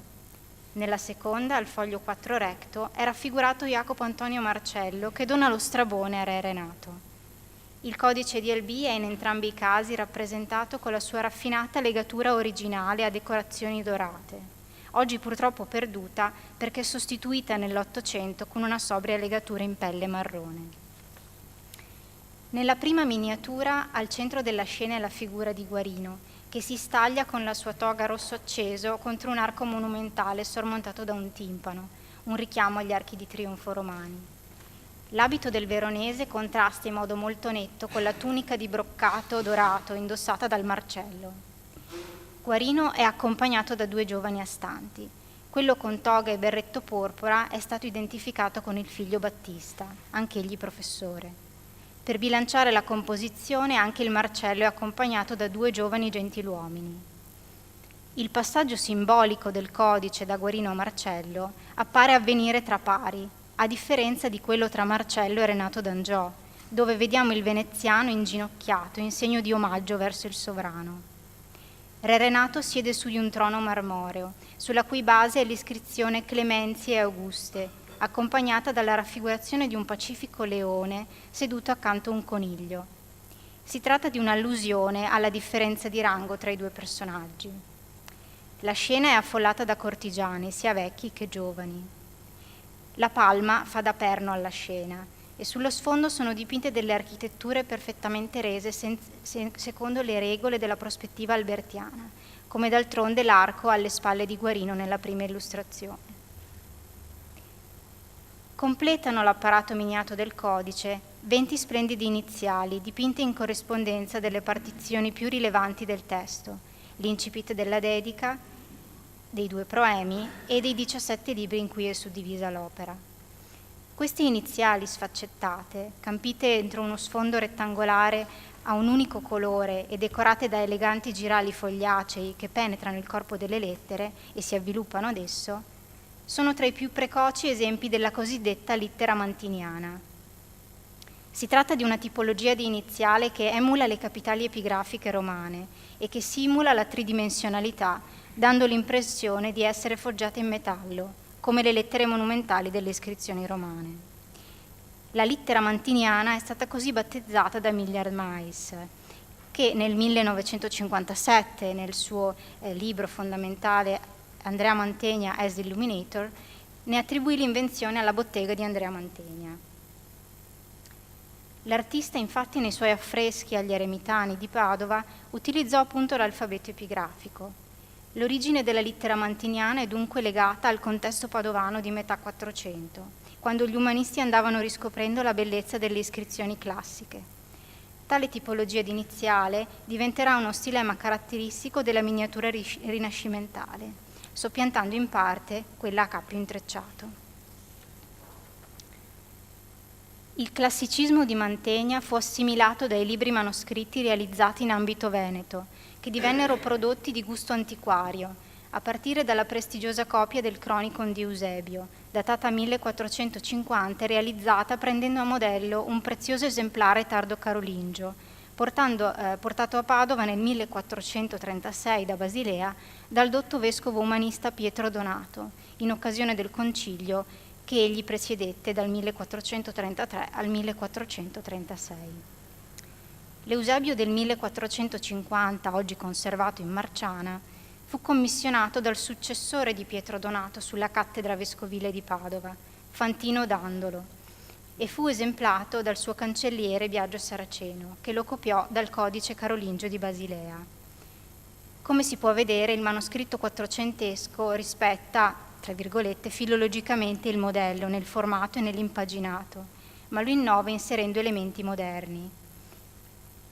Al posto del monogramma cristologico troviamo un dolcissimo bambino Gesù nella mangiatoia, che Giordana Mariani Canova ritiene, per la sua eccezionale qualità, frutto del pennello dello stesso Andrea Mantegna, che fu un grande pittore di bambini, come dimostra ad esempio un confronto proposto dalla studiosa con la presentazione al Tempio della Gemäldegalerie di Berlino, opera dell'artista che è vicina cronologicamente all'Eusebio Marciano. Anche il colofon del manoscritto rivela un carattere antiquario, perché fu inserito su un'epigrafe con la data topica. Sempre a Padova venne eseguita per Bernardo Bembo una polistoria di Giulio Solino, datata 1457, che esibisce un precoce esempio del cosiddetto frontespizio architettonico, vale a dire un'invenzione decorativa che colloca il principio di un testo come un'iscrizione entro un'architettura dai tratti classicheggianti. Qui abbiamo ad esempio una targa con le monete di Antonino e Faustina e un'iniziale S metallica, antesignana delle lettere sfaccettate mantiniane. Nel frattempo, nello stesso giro di anni cruciale per il futuro del libro in Italia, il patriziato veneziano rimase affascinato dal nuovo lessico antiquario. Lo vediamo ad esempio nel giuramento dell'umanista Francesco Barbaro, quale procuratore di San Marco del 1452. La prima pagina del codice contiene per la prima volta in assoluto l'illusione di un testo scritto su di una pergamena applicata a mo' di frammento di un antico volume sulla vera pagina del manoscritto. Questa invenzione, insieme al frontespizio architettonico e alla lettera mantiniana, sarà uno degli espedienti decorativi emblematici della miniatura rinascimentale veneta. Il giuramento di Francesco Barbaro è molto importante, poiché indica la permeabilità della produzione libraria veneziana al gusto padovano. E questo è il contesto culturale che condusse alla commissione da parte di Jacopo Antonio Marcello del nucleo di codici per Renato D'Angiò. Il più antico è un libro di piccole dimensioni del 1453, dedicato al ministro del re Giovanni Cossa e recante una passio di San Maurizio, il santo protettore dell'ordine cavalleresco fondato dal sovrano. Nei 4 fogli miniati del codice, il retroterra tardogotico è declinato in chiave proto-rinascimentale, come nelle opere di Jacopo Bellini. Essi rappresentano l'Assemblea di Cavalieri dell'Ordine del Crescente, San Maurizio, il ritratto di Jacopo Antonio Marcello e un elefante che sostiene un'allegoria di Venezia, rappresentata dal Palazzo Ducale, sormontato dalla personificazione della Serenissima come giustizia. Pochi anni più tardi, nel 1457, Marcello da Monselice inviò a Re Renato una cosmografia di Tolomeo, che testimonia la venerazione del tempo per la scienza greca. Il manoscritto segna il principio della miniatura all'antica a Padova, dove fu esemplato e arricchito da un ornato classicheggiante. È qui che venne proposta per la prima volta la lettera mantiniana, illusionisticamente applicata su una targa di metallo con un racemo di acanto. La lettera è abitata dal busto di Tolomeo, che regge tra le mani la sfera armillare, un elemento che permette al miniatore di cimentarsi in un inedito virtuosismo prospettico. Il terzo dono diplomatico in forma di codice del provveditore veneziano è lo Strabone tradotto da Guarino, che declina compiutamente e con notevole maestria l'invenzione della lettera metallica. L'autore delle 20 iniziali mantiniane del codice DLB non è ad oggi stato identificato, come pure non vi sono certezze riguardo l'identità dell'autore delle 2 miniature a piena pagina, che è stata oggetto negli anni di un acceso dibattito e ha fatto scorrere fiumi di inchiostro. La qualità delle illustrazioni è tale che ha fin da subito indotto gli studiosi a cercarne l'autore tra i più illustri nomi della pittura veneta del Quattrocento. Il primo a proporre l'attribuzione ad Andrea Mantegna o ad un suo stretto seguace è stato Millard Mais, che, a fianco di questa proposta, ha inoltre sottolineato le analogie esistenti tra le 2 illustrazioni dello Strabone e le architetture nei disegni di Jacopo Bellini, nei quali oltretutto sono riprodotte le antichità presenti a Monselice, dove Marcello aveva il suo castello e le sue proprietà. Sono ugualmente suggestivi gli accostamenti che sono stati proposti con gli sfondi architettonici negli affreschi dipinti da Mantegna agli Eremitani, in particolare nel Martirio di San Cristoforo della Cappella Ovetari. Non si deve dimenticare inoltre che Andrea è citato in rapporto con il Marcello in alcune lettere indirizzate nella primavera del 1459 dal marchese di Mantova Ludovico Gonzaga al provveditore veneziano. Il marchese chiedeva il rientro a Mantova del suo pittore, ma gli concesse una piccola deroga per permettergli di terminare una operetta che l'artista doveva realizzare per il Marcello. Mais ha suggerito di identificare l'operetta proprio con lo Strabone di Albi, mentre per altri studiosi si tratterebbe piuttosto di un dipinto. Gli studi successivi sul codice hanno rifiutato l'attribuzione a Mantegna delle sue illustrazioni, dal momento che i confronti con le pitture del maestro padovano intorno agli anni di realizzazione dello Strabone non risultavano dirimenti. L'intuizione di Mais è stata quindi sostanzialmente precisata, suggerendo il nome di Giovanni Bellini, la cui attività giovanile nel sesto decennio del Quattrocento risentì notevolmente della consuetudine artistica e del dialogo serrato con Andrea Mantegna, che, lo ricordiamo, era suo cognato. Difatti, tra coloro che ritengono che fosse lo Strabone quell'operetta che Mantegna si era impegnato a realizzare per il Marcello, Andrea De Marchi ritiene che il padovano, in quel momento impegnato nel completamento della Pala di San Zeno, avrebbe affidato la decorazione del manoscritto a suo cognato Giovanni. La critica ha individuato delle somiglianze tra le 2 miniature di Albi e la produzione coeva di Bellini, che in quegli anni stava realizzando la pala per la cappella gatamelata al Santo. Alcuni dei paragoni che più hanno convinto gli storici dell'arte sono quelli impostati con la trasfigurazione del Museo Correr. Come afferma Gennaro Toscano, si coglie un'identità di mano, soprattutto nell'impostazione plastico-volumetrica dei panneggi ampi e cadenzati, che lo studioso definisce, cito, a mo' di canne d'organo. I panneggi larghi delle figure dello Strabone trovano inoltre, come ha notato Luciano Bellosi, dei punti di contatto con quelli della Madonna Davis del Metropolitan Museum di New York, cui sono cronologicamente prossimi. Ad ogni modo, la critica ha intuito fin da subito che i 2 fogli miniati sono opera di un pittore non avvezzo alla miniatura su pergamena, e ciò è evidente soprattutto nella scelta dell'impaginato per le 2 scene, che sono libere e non vengono in alcun modo delimitate da fregi vegetali o cornici, come invece era uso nella decorazione libraria. Non ha un'identità certa nemmeno lo scriba responsabile della chiara e regolare scrittura umanistica del testo. La sua mano è stata individuata da Albinia della Mer in un cospicuo gruppo di manoscritti databili al settimo decennio del Quattrocento, che hanno permesso di localizzarne l'attività intorno a Padova. All'elegante scriba dello Strabone è stato inoltre riconosciuto un ruolo di anticipatore, se così si può dire, della raffinata arte calligrafica del padovano Bartolomeo Sanvito, che a date molto vicine, forse entro il 1460, lavorò in un libretto per il cardinale Ludovico Trevisan, dal formato estremamente ridotto, con le vite Sancti Pauli Monaci e Malchi Eremite di San Girolamo. Questo esemplare squisito di un raro testo del cristianesimo delle origini si distingue per l'utilizzo della pergamena rosata, scritta in inchiostri aurei e argentei, per le intitolazioni poste all'interno dei frontespizi architettonici e le iniziali mantiniane. Il codice di Albi nel suo contenuto e nella sua forma fu perciò l'espressione di un momento aurorale nella nascita del libro umanistico, che in Veneto avvenne intorno al sesto decennio del 400. A quell'altezza cronologica Guarino aveva quasi 80 anni ed ebbe perciò la possibilità nell'arco della sua vita di assistere al sostanziale mutamento della facies del libro manoscritto.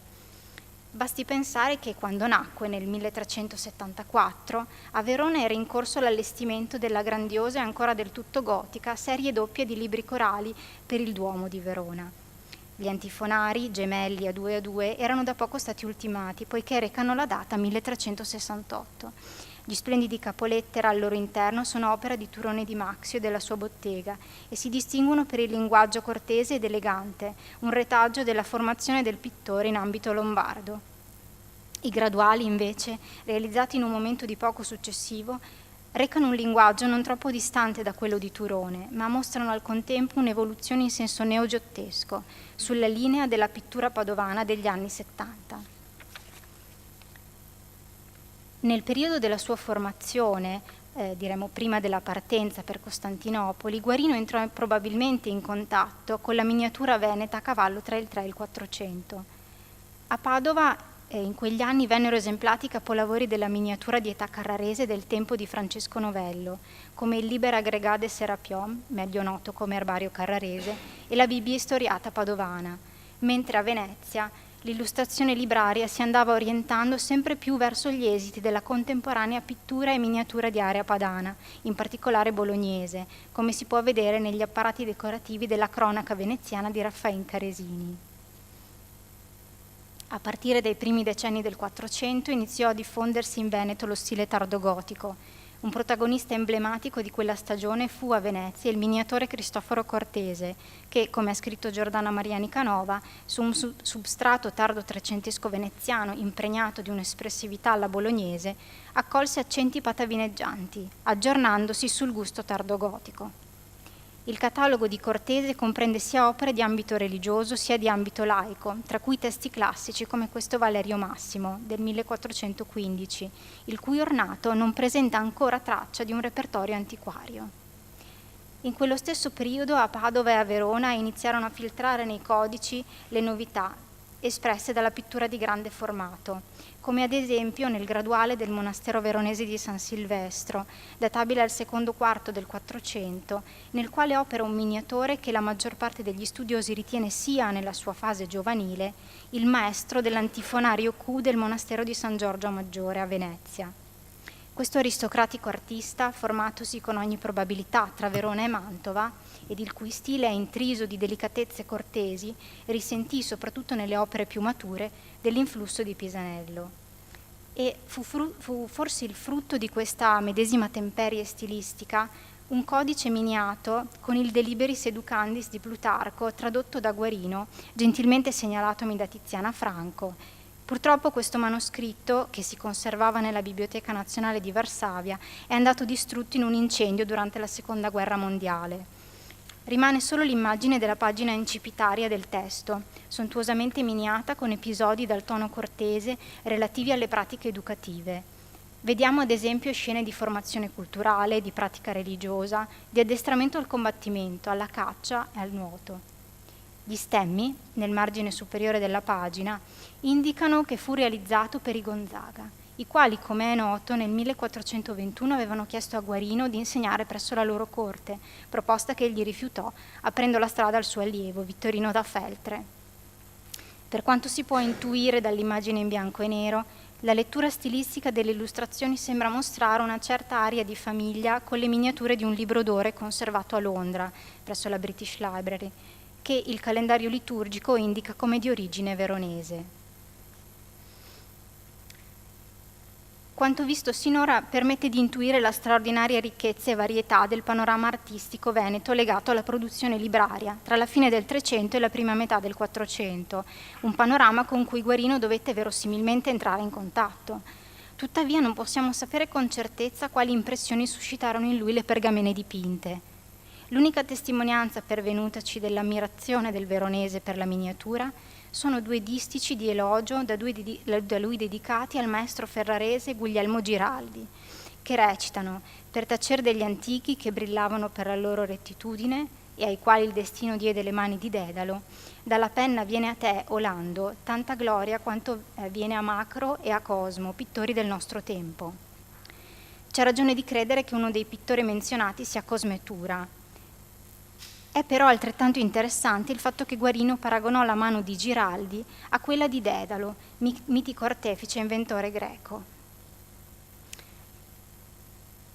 Fu proprio questo interesse per i modelli antichi a provocare un rinnovamento profondo delle tipologie decorative e illustrative dei codici intorno alla metà del Quattrocento. Il merito di Guarino Veronese è di aver guidato e condotto ad una più matura e cosciente assimilazione del pensiero classico attraverso la traduzione, la trascrizione e l'emendazione dei testi latini e greci. La venerazione per gli autores classici e la volontà di far rivivere la cultura antica, che costituivano i valori cardine dell'umanesimo, favorirono l'adeguamento del libro manoscritto alle esigenze della nuova temperie culturale, cui Guarino stesso aveva contribuito in modo sostanziale, aprendo le porte al Rinascimento. Grazie.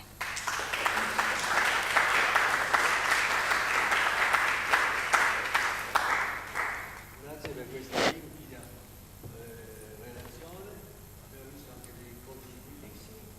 Ora io lascio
Dove vuoi? Sì, sì, devi usare il computer. Tu presiedi dal centro del parco. Va bene.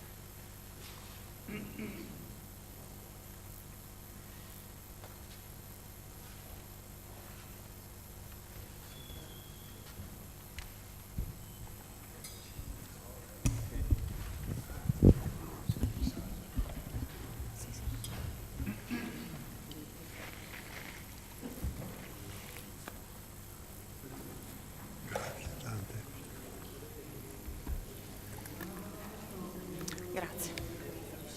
Sì, sì, funziona. Sono in presentazione.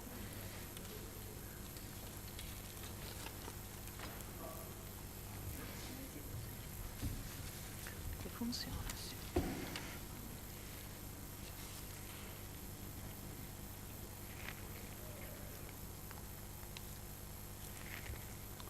Ringrazio i colleghi di avermi chiamato a questo piacevole onorifico incarico che mi riporta anche alcuni di noi a fecondi anni di impegno e di studio. Comincio con la prima relazione presentata da Francesca Masiero.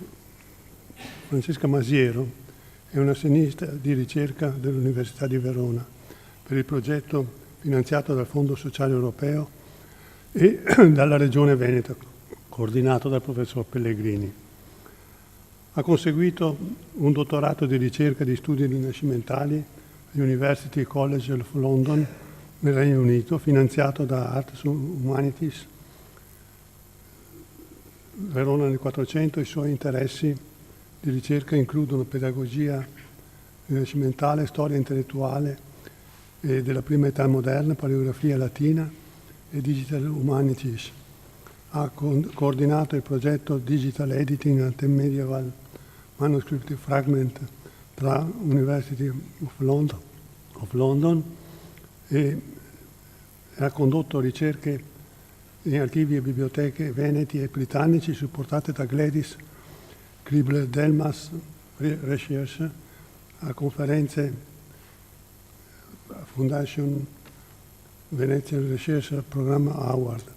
Ha presentato i risultati delle sue ricerche a conferenze nazionali e internazionali a Roma, Londra, Belfast, Barcellona, Lisbona, Ginevra e Arizona. Sta attualmente lavorando alla pubblicazione di una monografia in linea con i temi di ricerca del suo progetto dottorale. A lei affido appunto la presentazione di questa relazione. Prego. Grazie professor Marchi, colgo l'occasione per ringraziare anche Cecilia e il professor Pellegrini per l'invito a questa giornata di studi. Oggi il mio contributo introduce una parte del mio progetto di ricerca che è iniziato a University College London sull'educazione nelle scuole di latino e abaco a Verona tra il 1405 e il 1509. Partendo dagli studi accurati e preziosi del professor Marchi, al quale vanno i miei più sentiti ringraziamenti per il supporto sia intellettuale che umano durante il corso delle ricerche, e ai Rino Avesani, con cui ho avuto modo di frequentare l'Archivio di Stato, a livello quindi nazionale, locale in particolare, e di Paul Grandler e Robert Black in ambito anglofono. La prima parte descrive gli obiettivi educativi nelle scuole di latino, ovvero le scuole supportate dal Comune di Verona, che si focalizzavano primariamente sull'insegnamento della lingua e della letteratura latina, per poi indagare l'organizzazione della classe correlata al nuovo curriculum umanista.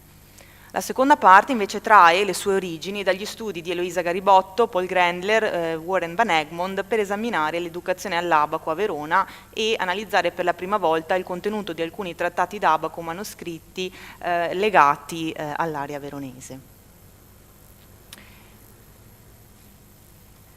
Il progetto ha permesso di innanzitutto localizzare i principali maestri di latino e abaco presenti nel XV secolo in città e successivamente, una volta appunto indicati in bianco i maestri di latino e di retorica, i principali in questa mappa, e poi in giallo quelli invece d'abaco, di creare un database dei maestri attivi a Verona per uno spettro di tempo più ampio dal 1371 al 1531, includendo con riferimento a diverse fonti manoscritte e edite il nome di maestri, spesso accompagnati dal loro nome di famiglia. Vediamo qui un esempio nel database. Ecco, questa è una primaria tabella che riassume la collocazione dei diversi maestri nelle diverse contrade veronesi e gli anni di riferimento con i loro nomi come registrati dai documenti originali, e poi a seguito l'elaborazione in un database che ne riporta il nome di famiglia, il luogo di provenienza, la contrada in cui erano residenti insieme all'anno, il titolo professionale, ma anche altri documenti che è stato possibile estrarre, alcuni per i salari dai campioni d'estimo nell'Archivio di Stato, altri da lettere oppure testamenti o anche altri tipi di documentazione miscellanea da cui apparivano anche negoziazioni per compravendite di terreni e così via. Per quanto riguarda poi nello specifico l'insegnamento del latino, gli scritti di Guarino sono, come è stato spesso rimarcato, una fonte importante per comprendere il curriculum e gli ideali che sottostanno ad esso, ma le fonti manoscritte d'archivio riguardanti le materie insegnate nelle scuole di latino, oppure la frequenza delle lezioni, i metodi di valutazione impiegati, mostrano che le sue pratiche di insegnamento erano parte di un sistema pedagogico più ampio, come abbiamo visto ieri dall'intervento del professor Randall, e regolato da politiche comunali. Per molti aspetti l'educazione nelle scuole di latino a Verona, come altrove in Italia, continuava pratiche medievali. Le innovazioni più cospicue furono innanzitutto il passaggio a un nuovo curriculum umanista basato prevalentemente sul latino classico e su un canone rivisto di autori latini classici. In secondo luogo, l'introduzione del greco antico e della relativa letteratura. La competenza in greco avrebbe quindi condotto maestri veronesi, incluso Guarino, verso altri centri in Italia e al di fuori dei confini nazionali. Per quanto riguarda gli obiettivi educativi nelle scuole di latino a Verona, le scuole di latino nel 400, come nel resto della penisola, promuovevano innanzitutto la lingua e la letteratura latina anche a scopi pratici. Guarino Guarini nello specifico enfatizzò questo punto.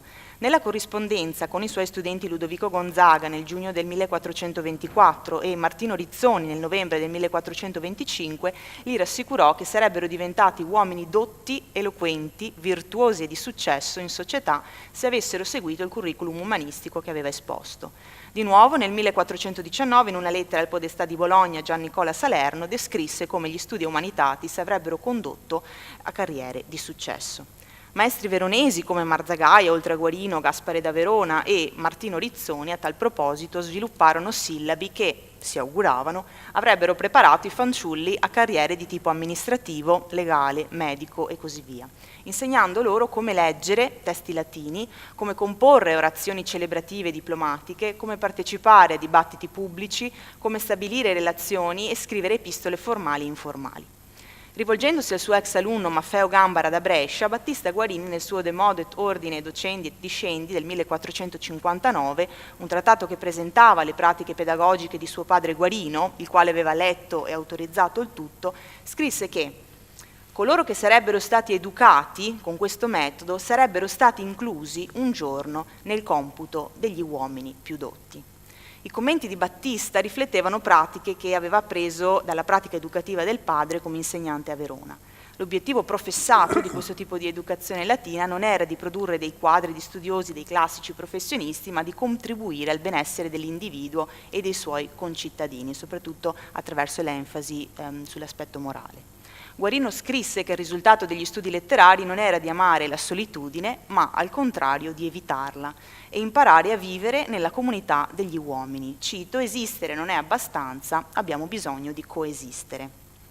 Che il Comune considerasse l'educazione nelle scuole di latino benefica per la città tutta è evidente dalle precisazioni che spesso includeva nei contratti che obbligavano i maestri di grammatica e quelli di retorica a tenere, in aggiunta ai propri doveri di scuola, lezioni extracurricolari aperte al pubblico.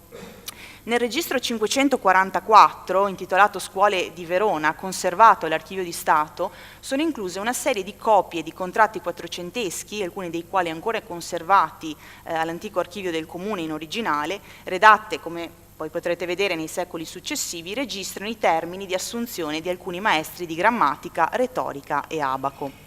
Per esempio, nel contratto del 1474 il Comune concordò con un retoricus di nome Giovanni Andrea Ferrabò che prevedeva insegnasse una lezione di storia nei giorni festivi aperta a tutti, che gratuitamente e senza specificare però in quale lingua facesse del bene alla comunità. Di nuovo un contratto stipulato dal Comune per l'assunzione di Giovanni Mario Filelfo nel 1467 riportava che oltre ad insegnare gli studi umanitatis in una scuola di latino supportata dal Comune per 2 anni, avrebbe dovuto tenere una lezione extracurricolare su Dante, aperta sia agli studenti che al pubblico ogni domenica. Il contratto non specifica se a Filelfo fosse richiesto di tenere lezioni solo sulla commedia o su Dante in generale, incluse le sue opere latine, né se tenesse le sue lezioni in latino e in italiano. Ma è peculiare, ecco, come riferimento. Le lezioni extracurricolari erano pratica ben radicata a Verona.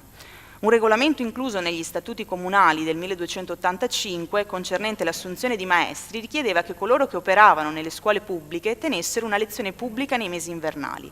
Altri comuni nel Veneto avanzavano richieste simili. Per esempio, in un contratto datato 1449, il comune di Treviso aveva richiesto al maestro di retorica Filippo da Reggio, attivo anche a Verona da almeno il 1447, di tenere lezioni pubbliche gratuite, nel suo caso sull'arte oratoria e su una selezione di autori a scelta che fossero piacevoli per il pubblico nei giorni festivi. Un'ulteriore indicazione della posizione prominente dell'educazione nelle scuole di latino nella vita veronese, come i documenti ufficiali della processione del Corpus Domini del 1451 riportano, la presenza di studenti accompagnati dai loro insegnanti di grammatica e retorica ai vespri, il sabato e alla vigilia dei giorni festivi, così come alla funzione religiosa che si teneva nelle chiese veronesi la domenica e sempre nei giorni festivi. Per quanto riguarda la classe nelle scuole di latino, a Verona, come in altre aree d'Italia, ai maestri veniva generalmente richiesto di educare i fanciulli dall'età di 5-6 anni fino ai 13-14 anni. Gli studenti progredivano da un livello di scuola a un altro una volta che padroneggiavano un particolare argomento o gruppo di argomenti correlati tra loro che venivano insegnati dal maestro, piuttosto che secondo la loro età. La scuola di Guarino a Verona, per esempio, permetteva ai ragazzi di progredire dalle classi di grammatica a quelle di retorica, senza dare appunto particolari riferimenti all'età richiesta per i diversi livelli. Gli studenti venivano solitamente divisi in gruppi di 12, per esempio il contratto stipulato per il maestro di retorica Filippo d'Areggio menziona che potesse avere 12 studenti e un assistente nella sua classe.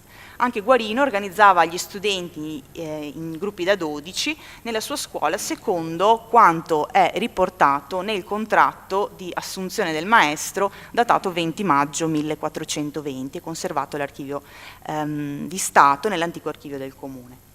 Sembrava quindi che potessero assumere assistenti, questi maestri, per l'insegnamento o, se il numero di studenti per classe fosse stato troppo elevato, più insegnanti potevano essere assunti per aiutare il maestro incaricato di reggere la scuola. I maestri che insegnavano a diversi livelli educativi potrebbero aver condiviso le stesse sedi. Sappiamo poco di come gli insegnanti interagissero con i loro studenti, ma ciò che possiamo dire è che gli insegnanti erano incoraggiati a non essere eccessivamente severi. In una lettera al suo amato ex alunno Martino Rizzoni, Guarino insisteva sul fatto che i maestri dovessero evitare abusi e minacce quando gli insegnava agli studenti o li si correggeva. Ciò sembra suggerire che questa fosse prassi comune all'epoca. Gli studenti imparano, aggiunse, dalle abitudini degli insegnanti e sono inclini ad imitarli. Gli studenti non erano espressamente obbligati a frequentare le lezioni, come si rileva dal contratto di Guarino. Il Comune evidentemente si augurava che gli studenti sarebbero stati più ricettivi e disposti ad apprendere se non fossero stati costretti. La prospettiva a migliorare le loro prospettive appunto future era considerata sufficiente per incoraggiarli a farlo. I contratti stipulati con i maestri a Verona permettono di avere un'idea circa l'organizzazione della giornata scolastica. Gli studenti frequentavano le lezioni ogni giorno, eccetto la domenica, sia al mattino per studiare generalmente latino che al pomeriggio, nel caso degli studenti dei corsi più avanzati, per studiare poi il greco e altre materie come poesia, storia o geografia. Il contratto che abbiamo visto, concordato tra il Comune e Mario Filelfo nel 1467, stipulava che mentre insegnava gli studi umanitatis in una scuola pubblica di latino per 2 anni, avrebbe dovuto anche insegnare 3 lezioni ogni giorno su diversi autori in diversi momenti della giornata. Invece il contratto del 1474 riporta che l'insegnante di retorica Andrea Ferrabò fu assunto per insegnare sempre gli studi umanitatis, ma che il contratto appunto specificava che il Comune voleva che insegnasse 2 lezioni al giorno, una al mattino, una al pomeriggio, e quest'ultima presumibilmente in greco. 2 lezioni di retorica durante i giorni feriali, in aggiunta a quelle di greco. I contratti stipulati per assumere i maestri non specificavano quanto durassero però le lezioni. I metodi di istruzione che gli insegnanti adottavano nelle scuole di latino a Verona nel 400 erano vari. Guarino richiedeva agli studenti che ai livelli più avanzati seguivano le sue lezioni di tradurre testi dal latino e dal greco e di scrivere lettere imitando le epistole di Cicerone sia in stile che contenuto, usando figure retoriche e citazioni per rendere i loro componimenti più eleganti e dotti.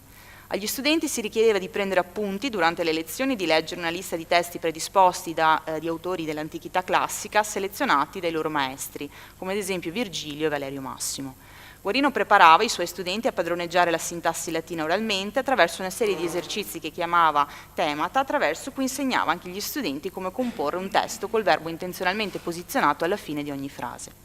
Insisteva che pronunciassero le parole latine chiaramente e senza balbettare, che richiamassero alla mente i concetti che dovessero leggere poi su testi diversi e che dovessero ripeterli se non ne comprendevano il contenuto. Secondo Guarino, la tecnica educativa più importante era la memorizzazione. Battista riportò che gli studenti erano tenuti a memorizzare le lettere di Cicerone e alcune poesie di Virgilio per migliorare le proprie composizioni.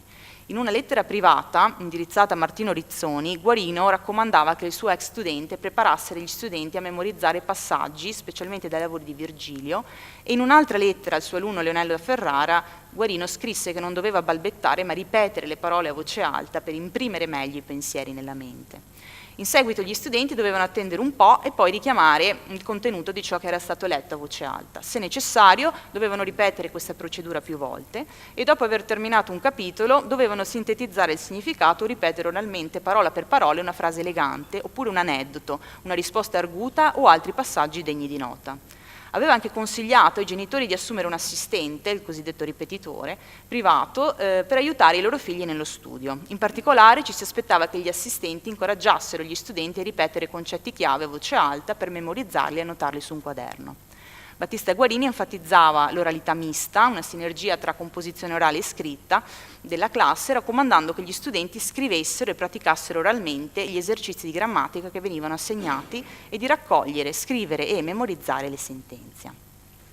I documenti d'archivio non confermano se le lezioni di latino nelle scuole supportate dal Comune di Verona fossero interamente o parzialmente veicolate in questa lingua, ma ci sono tuttavia indicazioni che i maestri di latino qualche volta usassero il vernacolo in classe. Per esempio, il maestro veronese Gaspare da Verona compose le sue regole di costruzione nel 1450, una grammatica latina basata sulla sua esperienza come maestro che egli insegnò ai suoi studenti usando il vernacolo per spiegare punti grammaticali. Un altro esempio dell'italiano usato nell'insegnamento del latino a Verona è fornito da Guarino. Nel suo commento sulla retorica de Rennium, il manuale che usava nel suo corso di retorica per studenti più avanzati, Guarino usava il vernacolo italiano per spiegare il significato di termini latini e concetti. Per esempio, commentando sul termine stultizia, egli spiegò che si trattava di una grossezza. Poco si sa di come gli studenti venissero valutati nelle scuole di latino, ma sappiamo da un atto del Consiglio cittadino, datato 15 settembre 1407, che il Comune verificò le competenze degli studenti alla fine dei corsi. Sappiamo che una commissione assunta dal Comune esaminava gli studenti per valutare se stessero facendo progressi soddisfacenti per imbarcarsi in studi più avanzati, prima di impegnarsi in ulteriori impegni finanziari per assumere maestri e pagare i loro stipendi. Possediamo soltanto frammenti di informazioni. Battista Guarini riportò nel suo De modo et ordine docendi et discendi che i maestri dovevano assicurarsi che gli studenti imparassero verbi irregolari greci e che dovessero essere sottoposti a esami orali frequenti e accurati. A Verona si soleva anche preparare alcuni studenti per un'educazione cosiddetta preuniversitaria. Guarino, tra gli altri maestri veronesi nelle scuole di latino, preparava gli studenti, o perlomeno alcuni di loro, per accedere agli studi universitari. Un caso analogo è quello di Magister Marzagaglia, che ricevette una richiesta dal Comune di Verona di preparare alcuni alunni allo studio universitario della legge e della medicina. Il contratto stipulato dal Comune del 1406 lo assumeva come maestro di scuola di latino e riporta che il maestro di grammatica Marzagaglia intenderebbe essere incaricato di insegnare gli autori in maniera continuativa e ogni anno perfezionare e consegnare al suddetto Comune 3 studenti sufficientemente preparati in latino per essere assegnati allo studio della legge e della medicina. Similmente il capitolo di Verona decise che 6 studenti, e li elenca nome per nome, che avevano studiato principalmente latino alla scuola degli Accoliti, in misura minore anche canto e musica, potevano accedere all'università. Le scuole di latino veronesi preparavano gli studenti per altre professioni legate alla legge e alla medicina. Per esempio Virgilio Zavarise all'età di 17 anni ricevette il privilegio del tabellionato che gli permise di accedere al collegio dei notai di Verona. 3 anni dopo Zavarise presentò una petizione per entrare al collegio e in questa occasione riportò alcuni dettagli circa la sua precedente educazione in una scuola di latino a Verona e riportava che aveva intrapreso lo studio dei poeti, che spesso scriveva in esametri sull'amore tra coppie sposate e che aveva composto carmi in vari metri. Potrebbe aver studiato anche testi come la Summa Magistri Rolandini, intitolata anche Complementum Aurore di maestro Rolandino de Passeggeri, associato all'educazione dei notai, come viene a volte riportato in alcuni testamenti quattrocenteschi. Per quanto riguarda invece l'insegnamento dell'abaco a Verona, potremmo dire che mentre Verona è tipicamente ricordata per l'insegnamento del latino nel XV secolo, le scuole di latino fiorirono in parallelo a un sistema di scuole d'abaco. Queste scuole accoglievano studenti che cercavano di imparare l'aritmetica commerciale e la geometria per motivi commerciali e tipicamente da contesti di tipo artigianale e commerciale. Durante il Trecento l'educazione matematica si focalizzava sulle teorie dei numeri e delle proporzioni, come quelle di Nicomaco, Boezio e Euclide e altri autori classici, oppure sull'istruzione della matematica applicata incentrata sull'uso dell'abaco per propositi di commercio, contabilità, misurazione delle terre e altri scopi pratici. Queste tradizioni pratiche e teoriche rimasero largamente distinte. L'insegnamento dell'abaco non aveva una tradizione paragonabile a quella dell'insegnamento del latino, che risaliva all'undicesimo secolo, ma la presenza di maestri d'abaco a Verona inizia, per quanto le fonti documentarie e superstiti testimonino, nel XIII secolo. I primi statuti riguardanti l'assunzione di maestri d'abaco erano gli statuti comunali veronesi del 1276 sotto Alberto della Scala, quando il comune decise di assumere un maestro d'abaco, il primo si crede essere stato assunto in Veneto. Questi statuti registrano i dettagli dell'assunzione di maestri d'abaco in parallelo a quelli di diritto, medicina e grammatica. Mentre il vicario imperiale era incaricato di assumere dottori di diritto e medicina, la scelta dell'assunzione dei maestri di logica, abaco e grammatica doveva essere concordata col podestà. In una giunta del 1284, alla posta 148 degli statuti del 76, il nome di Artenisio, un maestro di filosofia che era stato assunto per insegnare logica a Verona con uno stipendio di 50 lire a San Michele, fu cancellata e rimpiazzata da una richiesta di assumere invece un buon maestro di aritmetica e abaco, il cui stipendio doveva essere fornito dal comune. Nello stesso anno di questa giunta il comune stipulò un contratto con Lotto da Firenze, il primo maestro d'abaco che conosciamo per nome, e fu anche il primo maestro d'abaco proveniente da fuori la capitale scaligera. La data di questa giunta, 1284, coincide con l'apertura della prima scuola pubblica di abaco a Verona. Dettagli ulteriori riguardanti i maestri di abaco assunti nel 300 e nel 400 sono registrati negli atti del Consiglio che riportano i termini e le condizioni di assunzione di questi maestri e le commissioni stabilite per assumerli. La documentazione rimane scarsa per il 300 e quel poco che si può reperire conferma però che l'abaco fu insegnato in maniera continuativa da lì in poi. Nel 1319 gli statuti rivisti della Domus Mercatorum, la Casa dei Mercanti, un'istituzione che gestiva le attività economiche a Verona, riporta che i maestri d'abaco dovevano insegnare aritmetica sulla base alla gioventù. Un documento conservato nell'antico archivio del comune di Verona, datato 3 febbraio 1341, menziona che un maestro d'abaco, un certo Raffaello, tenne una scuola di abaco in contrada San Quirico. Nel 1393 Gian Galeazzo Visconti revisionò e consolidò gli statuti e confermò l'attività delle scuole d'abaco insieme alle scuole di diritto civile e canonico, di logica e grammatica. La documentazione è più disponibile nel XV secolo, quando il comune di Verona assunse almeno 10 maestri d'abaco. Nel 1450 il comune aggiunse una posta negli statuti concernente l'assunzione dei maestri. Questa fu ribadita nel libro 1 delle leggi statuta a Verona pubblicato nel 1475 a Vicenza, di cui la posta 115 concernente l'assunzione di maestri afferma che parimenti un buon maestro di algebra e abaco sarà eletto dal Consiglio dei 12 e dei 50 dei deputati di Verona con uno stipendio fornito dalla Casa dei Mercanti che possa insegnare a tutti coloro che vogliano imparare l'abaco. Per riassumere, i dati discussi e la documentazione mostrano che il comune promosse l'insegnamento dell'abaco dal 1276 e continuò a farlo nel XV secolo, da almeno alcuni anni prima del 1224 fino al 1515 almeno, quando 9 maestri d'abaco sono registrati, sebbene sia possibile che in realtà molti di più siano stati quelli attivi in città. Il comune fornì anche, almeno ad alcuni maestri, alloggi o stanze dove potessero insegnare in prestigiosi edifici civici in centro città o a volte anche alloggi privati e spazi di insegnamento. Il comune fece lo stesso con i maestri di grammatica che assumeva per insegnare nelle scuole pubbliche di latino. Come i grammatici, alcuni maestri d'abaco avrebbero potuto operare indipendentemente dal comune o dalla Domus Mercatorum, ma entrambi condividevano le responsabilità di assumere maestri d'abaco sebbene i loro ruoli in ciò cambiassero nel corso del 400. Indipendentemente da questi cambiamenti di ruolo, possiamo concludere che la Domus Mercatorum incoraggiò l'insegnamento dell'abaco durante il 400. Per quanto riguarda l'educazione dell'abaco nel concreto, essa era un'alternativa all'educazione centrata sul curricolo latino insegnato nelle pubbliche scuole di latino gestite dal comune. Nelle scuole di latino i maestri seguivano un curricolo basato primariamente sulla lingua e letteratura latina, come abbiamo visto, e invece nella scuola d'abaco abbiamo l'inclusione ai primi stadi della lettura e la scrittura in vernacolo e poi ci si focalizzava su numeri e conti, in particolare su operazioni come l'addizione, la sottrazione, l'aritmetica e la geometria, il tenere di conto doppio, la misurazione delle terre e altre competenze matematiche. A differenza delle scuole di latino, non cercavano di preparare gli studenti a livello universitario. Il curriculum d'abaco era concepito invece per i fanciulli, probabilmente i figli di lavoratori manuali, gli artigiani per la maggior parte, per promuovere le attività di commercio e contribuire al benessere economico della città. Il comune assumeva maestri d'abaco così come di latino per il bene comune, in questo caso per aumentare la prosperità economica della città e fare avanzare anche le arti pratiche. Vorrei focalizzarmi in quest'ultima parte del mio intervento sulla stampa di trattati d'abaco in Veneto, perché se i numeri delle edizioni a stampa superstiti di manuali d'abaco sono un indicatore accurato, le principali città del Veneto, specialmente Venezia e Verona, produssero più opere di questo tipo di ogni altra città italiana nel 400. Inclusa Firenze, appunto, la quale annoverà una tradizione di libri per lo studio dell'aritmetica commerciale. Il Veneto produsse manuali d'abaco per uso scolastico non appena le prime case editrici aprirono i battenti. Nei primi 55 anni che seguirono l'introduzione delle case editrici in Italia, in particolare quella di Subiaco nel 1465, 4 dei primi 5 manuali d'abaco a stampa pubblicati nella penisola provengono dal Veneto.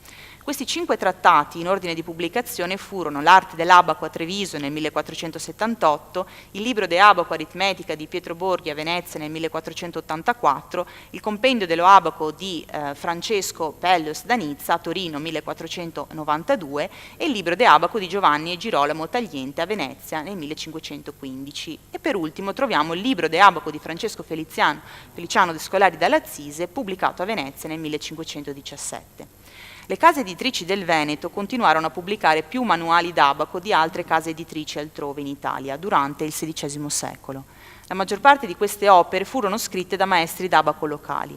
Per esempio, Girolamo Tagliente, che insegnò a Venezia, ebbe il suo testo stampato 35 volte durante il XVI secolo, mentre le opere di Francesco Feliciano, che insegnò a Verona, furono stampate 18 volte nello stesso periodo. Nessun maestro fiorentino produsse opere d'abaco che venissero stampate così di frequente come nel Veneto. Per quanto riguarda nello specifico i trattati d'abaco collegati alla Verona del 400, le case editrici veronesi non pubblicarono trattati d'abaco in questo contesto, perlomeno nella prima parte dall'introduzione della stampa, ma abbiamo tuttavia 3 manoscritti d'abaco che possiamo ricollegare all'area veronese, che datano dal XV o inizio XVI secolo e che sono brevemente descritti nel Summary List of Libraries, Manuscripts and Printed Books dell'opera Practical Mathematics in the Italian Renaissance di Warren Van Egmond. Il mio contributo mostra per la prima volta che questi manuali, sebbene non siano esplicitamente riportati con riferimento a come venissero usati, forniscono tuttavia informazioni circa le idee e i metodi utilizzati nell'insegnamento della matematica e delle materie ad esse correlate, come l'astronomia, la misurazione dei terreni e lo scambio di monete nelle scuole di abaco. 2 di questi 3 manoscritti sono ora conservati nella Biblioteca Medicio-Laurenziana a Firenze, mentre il terzo è conservato alla Biblioteca dell'Università di Bologna. Il contenuto di questi testi non è stato analizzato precedentemente in dettaglio, specialmente in relazione all'insegnamento dell'abaco nel XV secolo. Il primo, che vi ho riportato qui nell'immagine, è un trattatello pratico di aritmetica e geometria, l'Ashburnham 356, parte prima, ed è un trattato pratico di aritmetica e geometria in 31 fogli prodotti intorno al 1440, si pensa a Verona, ed è uno zibaldone olografo. Nella terza parte di questo Ashburnham 356, chiamato in zibaldone di matematica, è una collezione miscellanea di 94 fogli numerati contenente problemi geometrici e quesiti di matematica ricreativa in una diversa varietà di mani, formati e inchiostri. Fu compilato a Verona all'inizio del XVI secolo. Il terzo invece, il Bologna 12.2.11, seconda parte, trattato utile di aritmetrica, è un trattato olografo di aritmetica concluso con data 6 febbraio 1492 a Verona. Include operazioni matematiche come quella del, ecco qui, questo è il terzo, mentre il quarto, dopo ci ritorniamo, include operazioni matematiche come rilevare, l'aggiungere, il sottrarre, il moltiplicare e partire. Una serie di problemi collegati al commercio e al valore dei beni negoziati appare sotto la sottosezione regula delle 3 cosse. Invece un'altra sottosezione riporta il titolo compagnie e presenta problemi correlati ai guadagni di compagnie attive all'epoca. La sottosezione invece intitolata baratti presenta una serie di negoziazioni di bene tra mercanti. Il trattato ha a che fare con problemi di aritmetica relativi a beni tipicamente prodotti a Verona, come viene riportato per esempi illustrativi agli studenti con relativa spiegazione spiegazione sul commercio della lana e dei tessuti e vengono anche riportati dei metodi risolutivi in maniera molto chiara e precisa, in modo che gli studenti potessero prendere il modello dell'esempio come un modo per riuscire a risolvere anche problemi di tipo analogo. E volevo appunto mostrarvi le foto che ho recuperato dalle biblioteche universitarie qui di Bologna. Queste sono le prime due parti del trattato. Vedete, era tipico porre sulla seconda facciata del foglio 1 una serie di numeri che potevano essere utili per le operazioni che gli studenti si apprestavano a fare, e come porta il manoscritto invece di Ashburnham 356 parte terza, anche delle illustrazioni per aiutare gli studenti nella risoluzione dei problemi. Tipico è quello delle due torri, presente anche in trattati d'abaco-fiorentini coevi, e quindi è interessante poi, come ho spiegato in un capitolo della tesi, andare a scandagliare i contenuti dei trattati per mettere a confronto poi che cosa presentavano e come venivano illustrati i problemi anche di geometria o quelli a scopo pratico per uso commerciale. Ecco. Qui mi fermo per motivi di tempo e vi ringrazio per l'attenzione.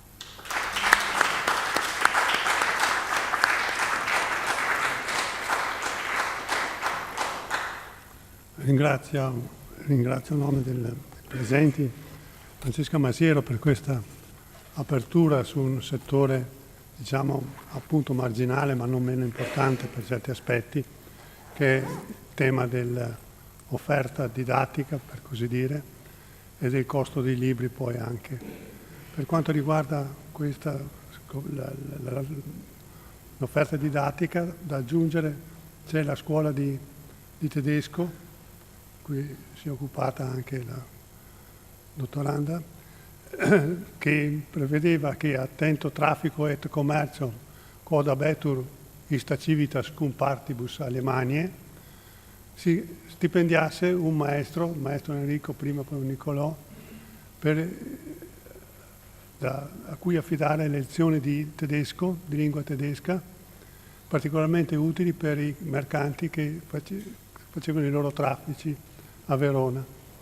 E anche questa è una peculiarità, diciamo, a cui è legato anche il nome di Guarino, che scrisse un'orazione avendo finito questa sua mansione di interpretato Mercatorius, che, come mi fece intendere il mio maestro Billanovic, non significava che Guarino parlasse e soprattutto facesse l'interprete di tedesco, ma appaltava, diciamo, questo servizio e naturalmente con suo vantaggio pecuniario delle tante forme di integrazione della retribuzione, degli emolumenti, per così dire.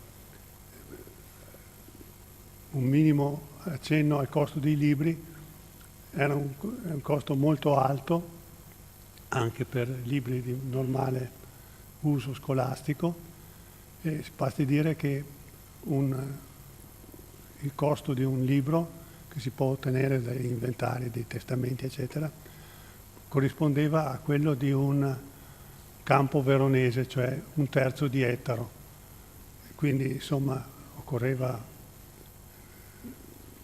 notevole impegno, insomma, e Guarino insisteva molto su questo tema dell'acquistare libri, e al suo prediletto allievo Martino Rizzoni scrisse appunto che si gloriava un po' dei vestiti che gli erano consentiti dalla nuova sua posizione di maestro in una casa di Venezia di nobili, ecco, malo te enim copiose vestitum quando copiose libratum, copiose libratum quando copiose vestitum. Vorrei che tu fossi più, diciamo, fornito di libri piuttosto che di bei vestiti. Ecco, quindi c'è tutta una realtà, insomma, che il lavoro di Francesca Masiero ha messo in luce, e che è suscettibile di qualche ritocco, di qualche utile integrazione. Passiamo ora... Volevo aggiungere una cosa e interrompo. La ricerca di Francesca Masiero, Giampaolo Marchi non lo dice perché è generoso e modesto insieme, è nata, ma questo io lo testimonio perché ce l'ho ancora nel mio studio, da un grande schedario su una cassetta di legno di tutti i documenti, una grandissima parte dei documenti veronesi relativi ai maestri di grammatica che lui aveva accumulato nel corso degli anni e che ha messo totalmente a disposizione prima mia e poi quando ho incontrato Francesca di Francesca. Quindi questa ricerca in realtà è partita da lì e concretizza quello che era stato un progetto di tanti anni fa di Giampaolo. E poi, visto che c'è anche Gianmaria Varanini, qui ricordiamo anche che Gianmaria stesso si è prestato generosamente a guidare Francesca nell'esplorazione degli archivi, quindi insomma è una ricerca che si muove su due solide gambe veronesi. Ecco, basta, volevo solo precisare questo. Grazie.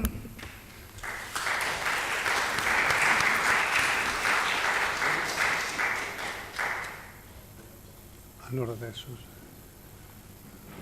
Francesca Carnazzi.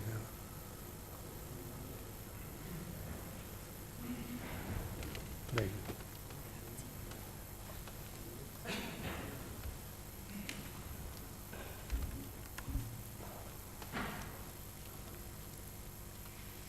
È pronta? Prego.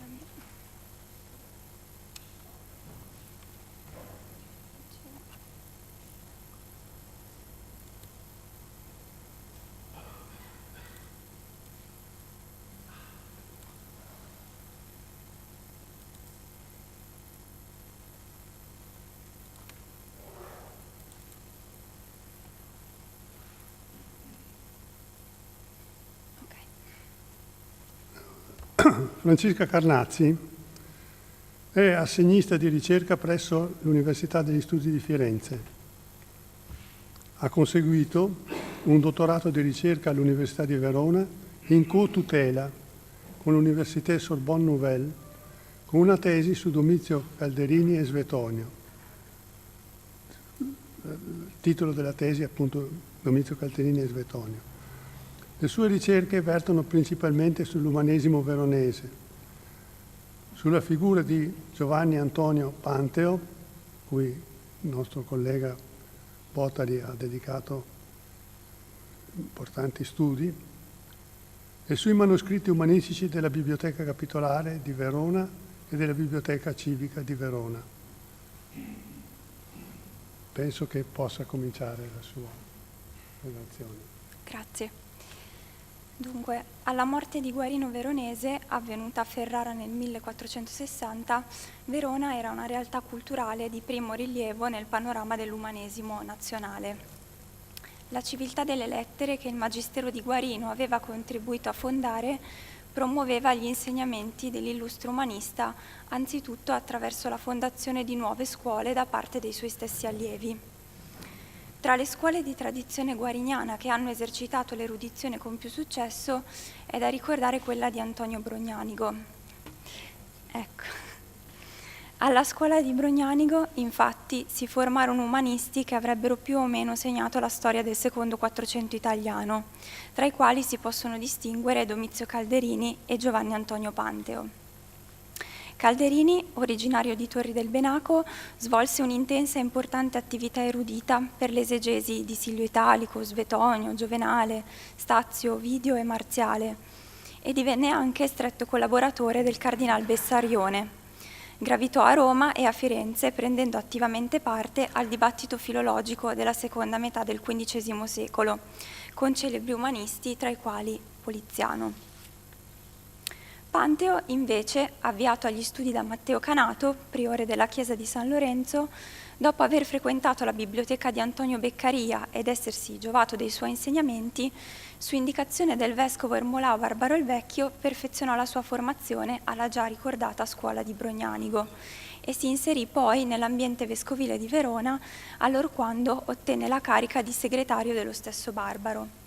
Insegnò inoltre diritto canonico a Padova e curò negli anni '80 del Quattrocento le edizioni della Roma instaurata, del De Origine Gestis Venetorum, dell'Italia illustrata di Biondo Flavio. Scrisse poi, su suggerimento del collega Andrea Banda, il De Termis e il De Urbis Verone.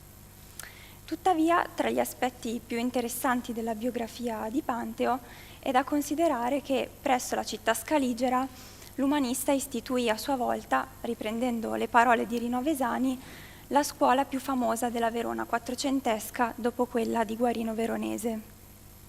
In occasione di questo intervento, quindi, vorrei proporre qualche riflessione sull'eredità culturale di Guarino a Verona nella seconda metà del XV secolo, mettendo a fuoco proprio la figura di Panteo, sinora abbastanza trascurata dalla filologia medievale umanistica e in quanto rappresentativa di quel periodo che Carlo Dionisotti, nel discorso sull'umanesimo, aveva descritto con l'efficace formula di ingegno e ambiente veneto. Cercherò di fare luce in particolare sull'approccio critico di Panteo in relazione all'attività di commentatore del condiscepolo Calderini, prima citato, prendendo in esame nuovi materiali autografi dello stesso Panteo, di cui in parte ho già dato conto nella mia tesi di dottorato.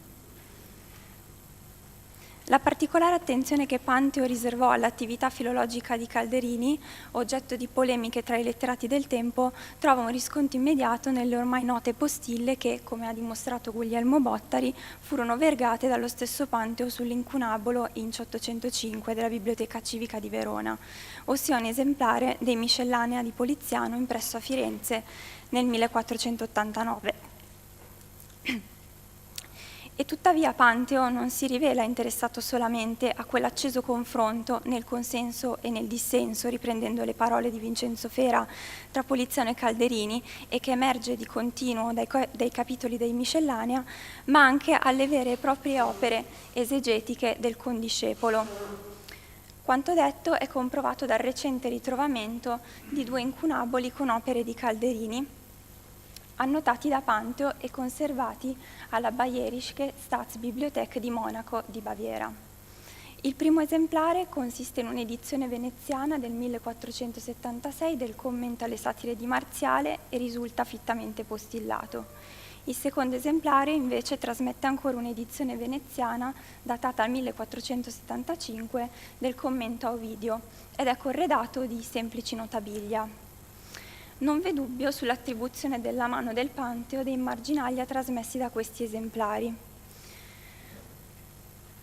Le postille, infatti, presentano tutte le particolarità grafiche della sua scrittura posata, con una cifra calligrafica molto riconoscibile, tra le quali, solo per ricordare le più importanti, la G aperta con quest'asta ascendente perpendicolare al rigo, questa T con il tratto orizzontale molto incurvata, analoga a Tau maiuscola, e una V particolarmente bombata.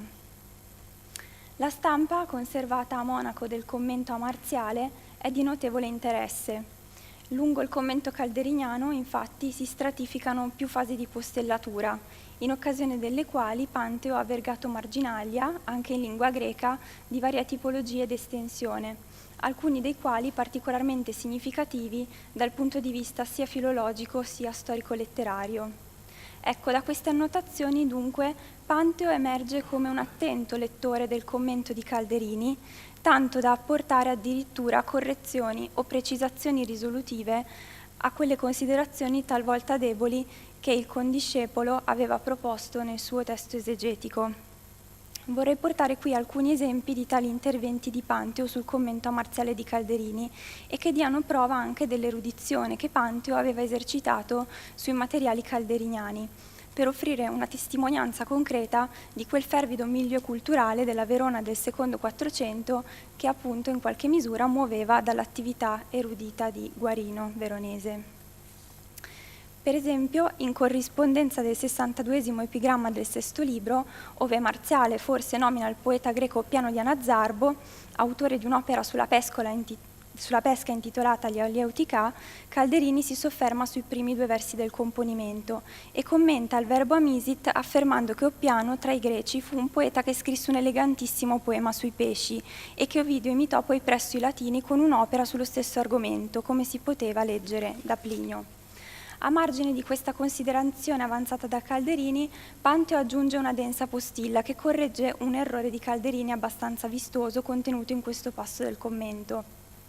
L'umanista, secondo Panteo, aveva frainteso quanto riportato dalla fonte latina a cui faceva riferimento, ossia il passo della Naturalis Historia, ove Plinio tratta di Ovidio e del poemetto degli Alieutica, sostenendo che per la composizione di quest'opera Ovidio aveva imitato i libri di Oppiano sulla pesca. Calderini restituiva inoltre una cronologia errata degli autori e delle relative opere, sicché Panteo, dando prova della sua dimestichezza nell'uso degli strumenti esegetici fondamentali, rimandava al Chronicon, dal quale è evidente che l'imperatore Marco Aurelio Antonino, cui Appiano dedicò gli Alieutica, era morto molto tempo dopo Ovidio.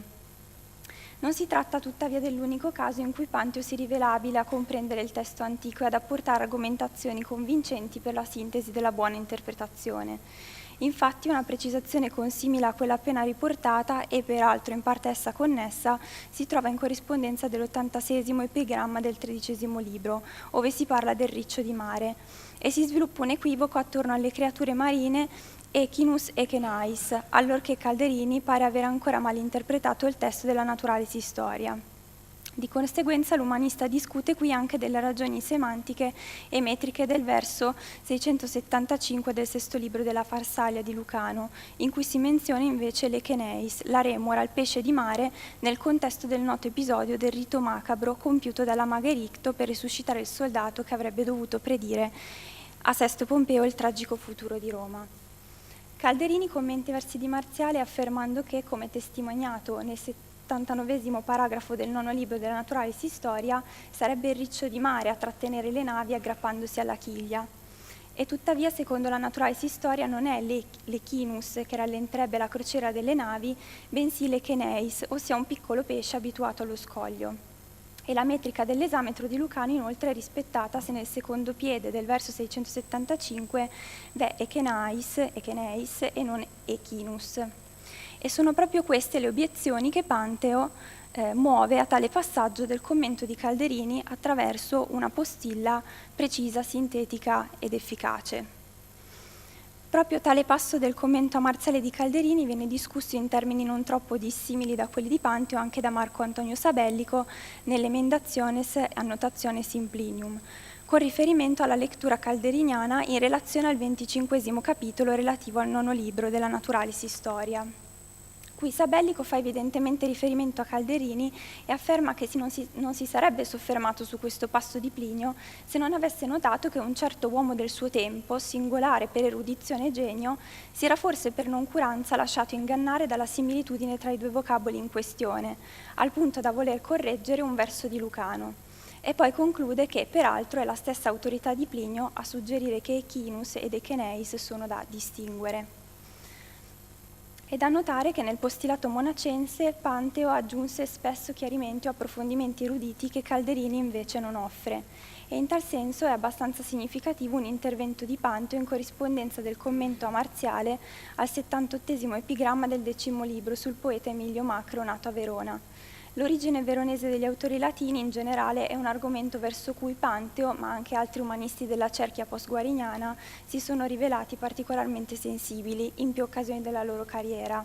Basti ricordare la disputa della patria dei due Plini, che aveva visto contrapporsi le idee dello stesso Panteo, il quale ne sosteneva l'origine veronese, e quelle dei già ricordati Beccaria e Barbaro, che viceversa propendevano per ricondurre entrambi gli autori latini alla terra comasca. E non sorprende dunque che Panteo avesse voluto insistere proprio sul componimento di Marziale dedicato a Macro e che Calderini dal canto suo spiega in maniera più semplice e non si sofferma nemmeno troppo sulla figura di Catullo che viene richiamata in chiusura del componimento come autorità veronese. Ecco, Panteo integra questa breve considerazione di Calderini con una più ampia e dettagliata annotazione, parla quindi dei due Macri, entrambi veronesi, il primo poeta eccellentissimo, il secondo dedito alla storia al tempo di Domiziano, e riconoscibile come interlocutore di Marziale nell'epigramma in questione. Ma si potrebbero riportare molti altri esempi consimili che danno conto del livello di approfondimento che le annotazioni di Panteo possono raggiungere, perlomeno in questo contesto. I casi illustrati, rappresentativi dell'approccio critico di Panteo addentro alle questioni affrontate da Calderini, sembrano sufficienti per rendere conto altresì della fortunata ricezione del testo esegetico di Calderini nell'ambiente veronese, almeno a quell'altezza cronologica. A testimoniare ulteriormente la diffusione dei commenti di Calderini, quantomeno presso gli uomini di lettere della scuola di Panteo, c'è il fatto che ancora su questo esemplare del commento a Marziale ho potuto distinguere una seconda mano, oltre a quella di Panteo, responsabile della stesura di altre postille e attribuibile a Virgilio Zavarise, mettendo a confronto, ad esempio, il manoscritto autografo 948 della Biblioteca Civica di Verona. Benché Zavarise intervenga ponendo per lo più notabilia, pure in lingua greca, il rilievo è degno di interesse perché restituisce l'immagine, diciamo, di un maestro e del suo allievo, chini probabilmente in momenti differenti sullo stesso esemplare dell'opera di Calderini. E benché sia ancora tutta da chiarire la storia di questo prezioso incunabolo e di come da Verona sia confluito nel vasto patrimonio librario della Bayerische Staatsbibliothek, è molto probabile che tale stampa, così come l'altra con il commento a Ovidio, appartenesse alla biblioteca del Panteo o una biblioteca della sua scuola frequentata anche dai suoi allievi. Ecco, alla luce di quanto esposto, adattando il titolo di un noto contributo ancora di Dionisotti alla dimensione veronese, Calderini, Panteo e altri consentono di apprezzare l'esercizio dell'erudizione presso l'ambiente culturale del secondo Quattrocento veronese che, nel solco quindi della tradizione guarignana, poteva così dirsi compiutamente umanistico. Con questo ho terminato e vi ringrazio.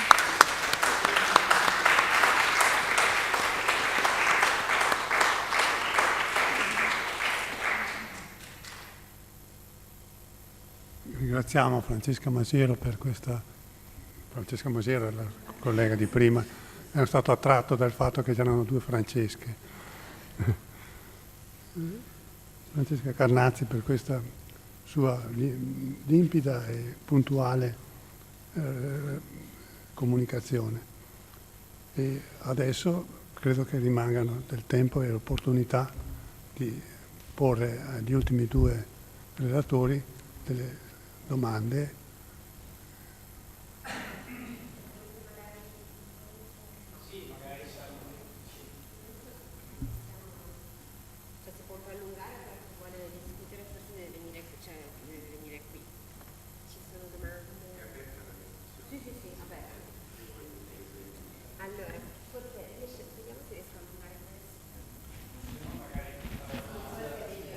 Pure può venire qua sopra. Però la mia voce credo che sia abbastanza alta, non c'è bisogno diciamo che intanto mi volevo congratulare complessivamente con tutti quelli che hanno giovanissimi e giovanissimi giovanissimi che hanno presentato i loro lavori che denotano appunto che a Verona c'è un grande fermento di studio a tutti i livelli. Io vorrei intervenire sulla sua relazione, devo semplicemente fare una domanda. Abbiamo recuperato questo. E poi sulla relazione della dottoressa Carnazzi. A lei vorrei chiedere se, per mia ignoranza, se mi chiarisce a quale data, in quale data è stata fatta la trascrizione, perché è tarda quella trascrizione, cioè in quale secolo è stata? Allora, non sono riportate le date sul registro originale dell'Archivio di Stato. Si presuppone che la mano sia perlomeno del XVIII secolo, io presumo. No, era proprio proprio perché questo andava a sottolineare l'importanza dei contratti. Perché, no, ma è sicurissimo, le cose sono. E poi appunto, magari sulla stessa. No, la richiesta di un chiarimento. Mi pare che lei abbia accennato alla presenza di documentazione che rimanda ad un uso del volgare nell'insegnamento del latino. Alcuni termini, sì. No, allora no, è diverso. Certo. È questo che mi ha impensierito, Certo. perché sarebbe dal punto di vista storico-culturale assolutamente insolita una Certo. cosa di questo genere. In realtà i singoli termini in volgare sono un fatto normale in tutti gli ambienti didattici della penisola, Esatto. da Firenze a Venezia, dovunque si faceva un ricorso sistematico a tutta la latinità, cioè non c'era purismo linguistico nella definizione semantica, quindi si faceva ricorso al latino classico, al latino medievale, al latino diciamo volgare, Sì. ma si faceva ricorso anche ai volgari dei singoli ambienti, per cui questo è un fatto normalissimo. Sarebbe un fatto straordinario se lei mi dice che ci sono intere sezioni discorsive in volgare in cui si insegna il latino. Ecco, no, questo volevo chiarire, vabbè. Certo. No, era interessante anche vedere poi delle note che su alcuni manoscritti hanno lasciato degli alunni di Guarino, e in una in particolare un alunno scrive come piace, così come piace al maestro veronese, quindi il termine che avevo citato in latino stultizia, Sì. si pone la traduzione grossezza, sì. E poi si aggiunge ut placet, eccetera, come piace alla modo di Guarino veronensis. Quindi questo era, insomma, è un'indicazione. Ho visto tra le schede del professor Marchi segnata la presenza di Giacomino Robazzi, ma è il corrispondente di Moggio, il piccolo? Sì, sì, certo. E appunto non so se questo documento è stato già pubblicato oppure, perché potrebbe arricchire, sarebbe una cosa molto interessante. Prendo nota, grazie. Per quanto concerne, se posso cambiare argomento, appunto ho già avuto modo di lodare la dottoressa Carnazzi per l'occhio e anche per il talento con cui si rapporta ai manoscritti e a quello che trova. Però avvertirei dal momento che questi testi sono scaricabili online, io ho già avuto modo di esaminarli dietro sua segnalazione, sono stato io a trovarli, quindi lei alleva il merito della segnalazione. Però sarebbe importante le postille affrontarle con acume critico molto più agguerrito, e soprattutto anche nella trascrizione e poi anche nel commento. E in particolare le voglio fare rilevare un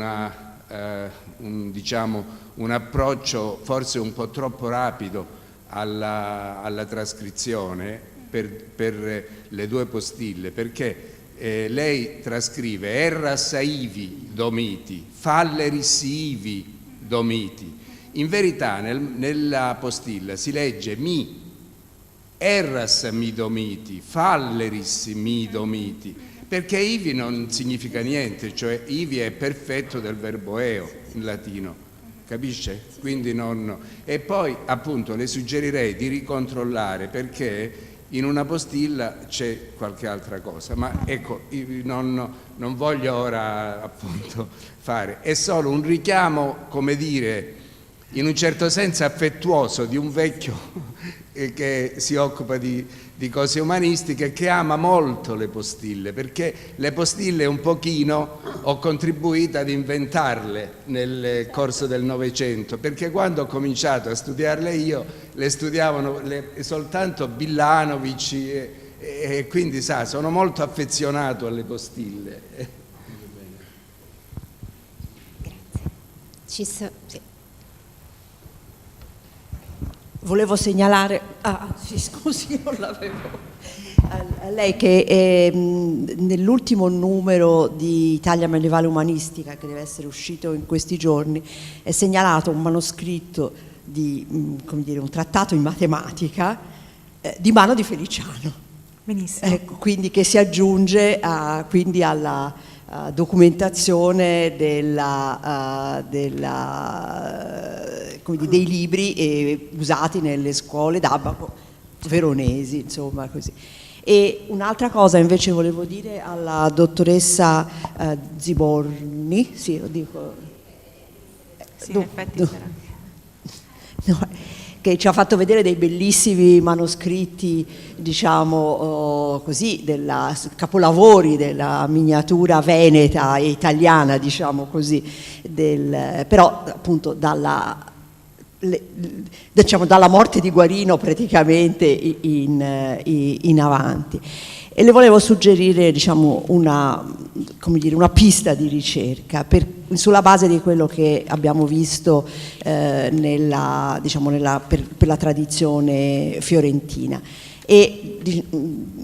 Perché la miniatura, chiamiamola all'antica, no? Che si oppone a quella tradizionale, gotica, così, per esempio lei ha fatto vedere quei bellissimi libri liturgici, eccetera, ma quello è veramente un altro mondo. Almeno agli inizi, diciamo, del recupero della scrittura all'antica, questa decorazione è presente, diciamo, in forme proprio minime quasi nei manoscritti, e spesso si è potuto chiarire per mano degli stessi copisti, perché non c'erano delle botteghe, diciamo, in grado di produrre quella che loro ritenevano il tipo di decorazione adatto, conforme al manoscritto all'antica, no? Così. Quindi se la sono un po' inventata in casa. E questa è una polemica, diciamo, che da un po' di tempo ho con i miei colleghi storici della miniatura a Firenze, che loro non gliene importa nulla di quella, perché la considerano proprio poverissima sul piano del contenuto artistico, eccetera. Eppure, diciamo, quella è importante per la nascita del libro umanistico, per cui, se mi posso permettere, mi ha fatto un po' impressione sentire dire che il libro umanistico nasce alla metà del 400. In realtà bisognerebbe, diciamo, sulla base proprio di andare alla caccia dei primi libri umanistici veneti e andare a vedere cosa succede lì, magari, ripeto, in forme molto elementari. Mi ricordo per esempio che nei due codici, quelli scritti per Pietro Donato, quelli nel 1412, lì è accennato, c'è un disegnino, come dire, non completato di una lettera a Bianchi Girari, probabilmente hanno visto le cose fiorentine, eccetera. Quindi bisognerebbe dissodare il terreno, diciamo, magari lasciando perdere le grandi, bellissime miniature, e andare a vedere cosa succede in manoscritti di minore importanza. Assolutamente, la ringrazio per il consiglio, e nel mio intervento ho voluto proprio sfoggiare i più illustri e grandi pezzi, diciamo, della miniatura umanistica veneta, e il mio dire che nasce alla metà del Cinquecento era per dire che nasce, diciamo, che arriva alla sua forma più compiuta. Ecco, forse non mi sono espressa meglio, col frontespizio architettonico, la rittera mantiniana, però, come giustamente diceva lei, la decorazione a Bianchi Girari arriva prima da Firenze, anche in Veneto, e viene già assimilata, quindi sì, c'è da lavorare molto per, diciamo, integrare la storia della miniatura anche con le manifestazioni, diciamo, di una scrittura che tende alla decorazione o che tende a voler rilevare certe lettere, certe parti scrittorie, che è al limite, no, tra scrittura e decorazione. E su questo sono d'accordo, grazie dell'osservazione. Io volevo fare una domanda a Alessia Grillone, se per caso hai considerato, adesso non ricordo le segnature, però ci sono due volgarizzamenti, se non ricordo male, c'è un manoscritto che è alla Nazionale di Roma che ha entrambe le traduzioni di Socrate ed è anonimo e senza dedica, se non sbaglio. Volevo studiarli, poi ho fatto solo un censimento e non ricordo la segnatura, ma è sicuramente la Nazionale, mentre, se non sbaglio, un altro è all'Estense di Modena, e quello è dedicato a Ferrante d'Aragona, quindi sarà dei manoscritti che sono passati poi agli Este e poi però non sono finiti a Valencia come molti, e su quelli, quello lì ha la dedica a Ferrante, e ecco, volevo sapere se per caso li avevi considerati nei tuoi studi per il discorso che facevi, cioè del mutamento di prospettiva, che poi è diverso rispetto a quello che ha Guarino. Allora, ti ringrazio per la domanda. Per quanto riguarda le copie di traduzioni senza dedica, diciamo che non le ho prese in considerazione proprio perché mancando la dedica di fatto è impossibile sapere qual era l'intenzione dell'autore, mentre invece questo codice Stense sono tutte e due le due orazioni, perché io avevo, diciamo che basandomi essenzialmente sugli studi di Gualdo Rosa, avevo fatto uno spoglio di quali traduzioni e volgarizzamenti guardare, e non ho considerato tutte le traduzioni che avevano una finalità eminentemente scolastica o poi esercizio di stile o di lingua. Perché appunto la finalità era chiaramente didattica.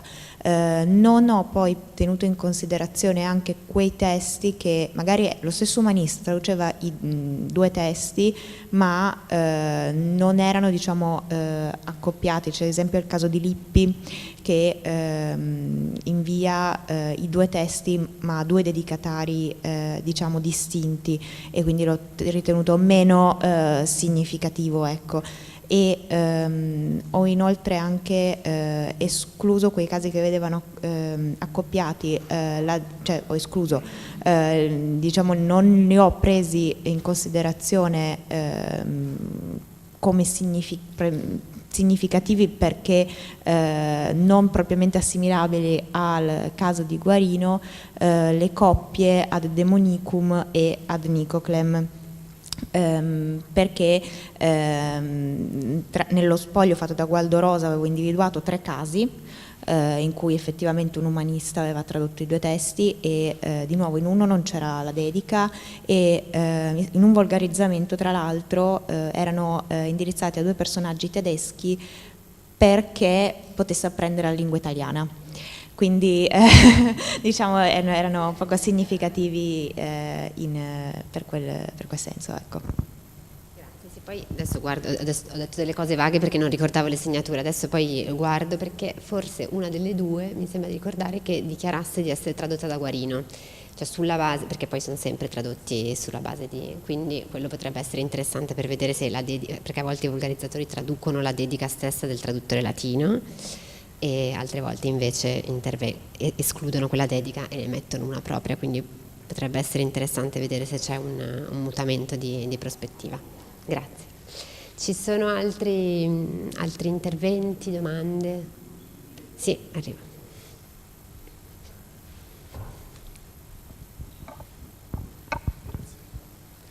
Una domanda molto rapida a Francesca Masiero, che ringrazio per la ricchissima messe di informazioni proprio sulla scuola sia di latino che di abaco. No, mi ha colpito molto quell'intervento del Comune di Verona a inizio 1407 mi sembra, di verifica delle competenze, perché non è una cosa così consueta, no? E mi chiedevo se c'è qualche strumento, cioè se è dettagliato quel documento, cioè se concretamente in che forma c'era una valutazione della crescita dell'acquisizione di saperi, di questi giovani per futuri passaggi so se entra nel dettaglio o se invece è una norma molto generica come immagino, Sì, l'atto del Consiglio che riporta il contratto è molto sintetico, quindi in un paio di righe liquida la questione, fa semplicemente riferimento per la prima volta, perché non compare da altre parti, perlomeno per i manoscritti veronesi del 400, la necessità di stabilire una commissione che a fine anno valuti i risultati di questi 3 studenti che poi devono essere indirizzati all'università,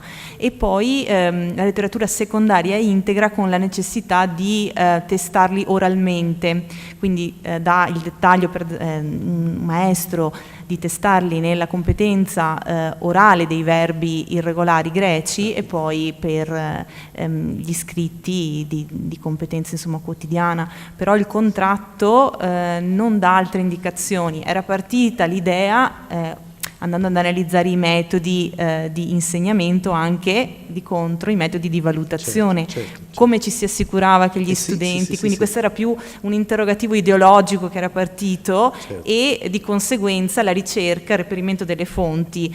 E è interessante che almeno uno dei contratti riporti un accenno a questo fattore, anche per motivi finanziari, perché poi i maestri dovevano essere stipendiati ogni 2 anni, il contratto doveva essere o meno rinnovato, e quindi c'era un interesse, la prima spia di interesse da parte del Consiglio, della città, della verifica di quello che poi era stato appreso, che poi era un riflesso, se vogliamo, anche della competenza del maestro. Certo, sì, perché il tema dell'esame è qualcosa su cui ci si interroga molto, no? Perché non c'erano esami veri e propri, no? Nel passaggio di livelli. Sì, ci sono più riferimenti nelle ricerche alla verifica delle competenze in ambito universitario, ma a livello secondario, di scuola secondaria è più difficile. Grazie. Esatto. Esatto.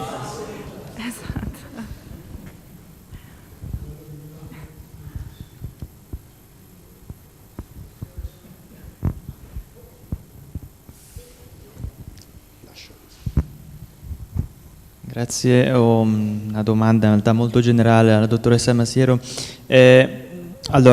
Sì, lei ha detto che si è occupata principalmente appunto di questi aspetti di storia della pedagogia, fondamentalmente a fine inizio Cinquecento, ma poi ha citato appunto questo manoscritto di XVIII secolo. Ecco, volevo chiedere, questo sistema pedagogico che ha illustrato, anche con questa contrapposizione tra le scuole d'Abaco e le scuole di grammatica, fino a quando è durato, quantomeno a Verona? Immagino fino all'avvento della scuola di tipo napoleonico, però volevo chiederle questo, insomma, perché dal 1200 fino a appunto forse XVIII secolo è parecchio.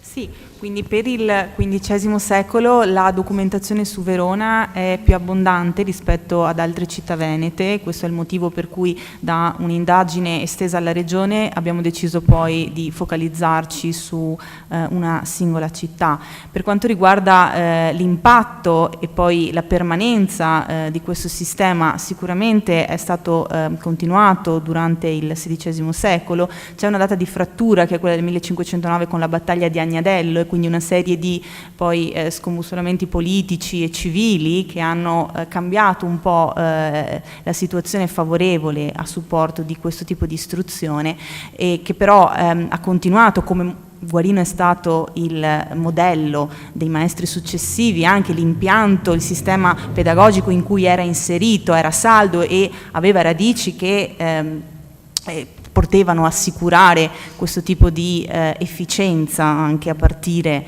dai secoli precedenti. Quindi sicuramente anche con l'avvento poi dei gesuiti e delle scuole, appunto per quanto riguarda la riforma e l'ambito delle scuole della dottrina cristiana, che poi se parliamo del XVI secolo entriamo in un altro dominio con un altro tipo di fonti che sono ben documentate. L'interrogativo iniziale era: da dove è partito tutto ciò? Quindi prima di arrivare all'educazione nel Cinquecento abbiamo testimonianze precedenti di un sistema che si è sviluppato in maniera così preeminente da poter poi con i primi incunaboli e poi con le opere a stampa diffondersi, affermarsi anche nei secoli successivi. Il registro scuole di Verona, che appunto abbiamo trovato all'Archivio di Stato, è sicuramente una testimonianza di come la volontà di preservare questi contratti e con esso le informazioni inserite anche nei secoli successivi sia stata il riflesso di quella che era una volontà di portare avanti questo sistema pedagogico vincente, perché poi la pedagogia è anche inserita in un settore piuttosto, come dicevamo ieri, conservatore, e quindi se qualcosa funziona generalmente viene protratto.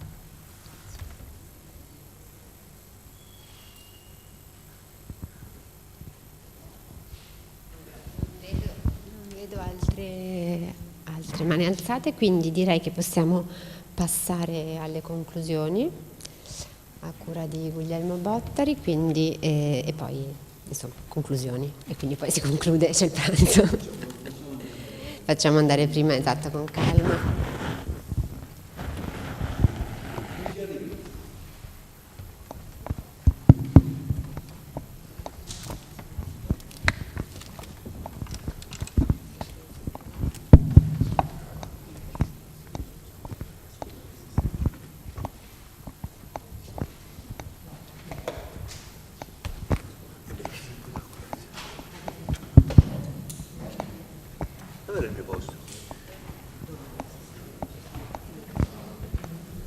e sono sempre sugli stessi posti, mi piace stare sempre nelle stesse. Ecco, grazie.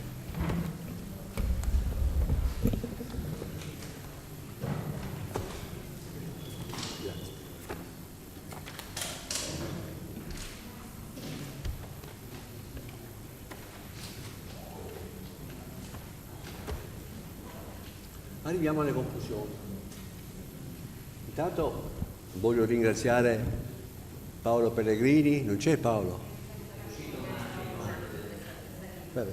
E tutti gli organizzatori, ho avuto il piacere anche di conoscere la bravissima Cecilia, perché hanno creato non solo un resto scientificamente impeccabile, ma anche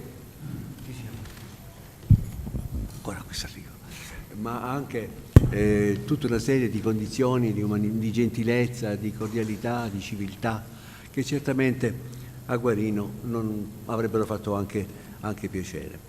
Allora, però io vi devo anche confessare una cosa, che per me è una confessione che devo fare, che devo esporre le conclusioni di questo convegno, e per me costituisce veramente un arduo banco di prova. Perché io fino adesso avevo studiato e avevo anche approfondito Guarino per le sue vicende culturali veronesi. Ne avevo anche conosciuto e apprezzato certi esiti anche sul versante della poesia, per esempio quella Proseuche ad Benacumo, ad esempio, che piacque anche al Carducci. Un discorso poi su Guarino e Verona non può prescindere dallo studio del suo rapporto con la biblioteca capitolare. E io vorrei qui dire che Guarino frequentò questa biblioteca e nella biblioteca capitolare scoprì l'epistolario di Plinio il Giovane. Forse è bene ricordarlo che scoprì l'epistolario di Plinio il Giovane in un codice, e descrisse questo codice in una lettera a Girolamo Gualdo del 1419. Mi affretto. Anche nella capitolare scoprì un codice con le opere di San Zeno, che dovrebbe essere forse un napoletano, ma non ho approfondito le ricerche in questo senso. Quindi io dico, bene ha fatto Verona in tutte le sue istituzioni. Paolo, avevo ringraziato, tu non c'eri, gli organizzatori e te in particolare per come hai sistemato tutte le cose, e poi l'ha fatto col sorriso, che è la cosa più bella secondo me. A 650 anni dalla nascita, per aver festeggiato questo suo concittadino con un convegno internazionale focalizzato sul suo insegnamento, la scuola, e con tanti risvolti. Hai preparato bene lo sfondo, avete preparato bene lo sfondo, perché bisognava disegnare un piano di lavoro, bisognava fare una mappa in un certo senso, avanzando per gradus, quindi fino ad arrivare agli eredi come Domizio Calderini e Giovanni Antonio Pantio. Ricordiamoci che Guarino e Domizio Calderini stanno insieme in una orazione di Sabellico come uomini da porre bene intervetere. Quindi c'è già questa unione in un certo senso fra i due. Poi abbiamo il discorso è quello della scuola. Qui è la scuola che va in prima fila. E però io direi, correggetemi se sbaglio, in una prospettiva diacronica. E in questo senso devo anche dire che avevo scritto tantissime cose. Guarino comunque si propose di eliminare alcune consuetudini medievali, come la divisione tipica del Medioevo in arti del trivio e del quadrivio, e lo sappiamo, risistemando ma non proprio rivoluzionando il corso di studi, e poi constatò nell'insegnamento l'inadeguatezza dei suoi predecessori e comprese che il punto di svolta verso la modernità doveva essere individuato proprio nel rinnovato modo di porsi nei confronti della lingua latina. Un'epistola a Leonello d'Este del 1434, in cui Guarino illustra il suo metodo di insegnamento, ci consente di vedere in controluce criticità delle scuole medievali. Dopo aver dichiarato il suo debito nei confronti di Emanuele Crisolora, la sua guida nell'itinerario verso la cultura letteraria, dipana una serie di osservazioni. Un periodo lo si deve percorrere con occhio attento e se sfugge il senso a una prima lettura bisogna tornare indietro.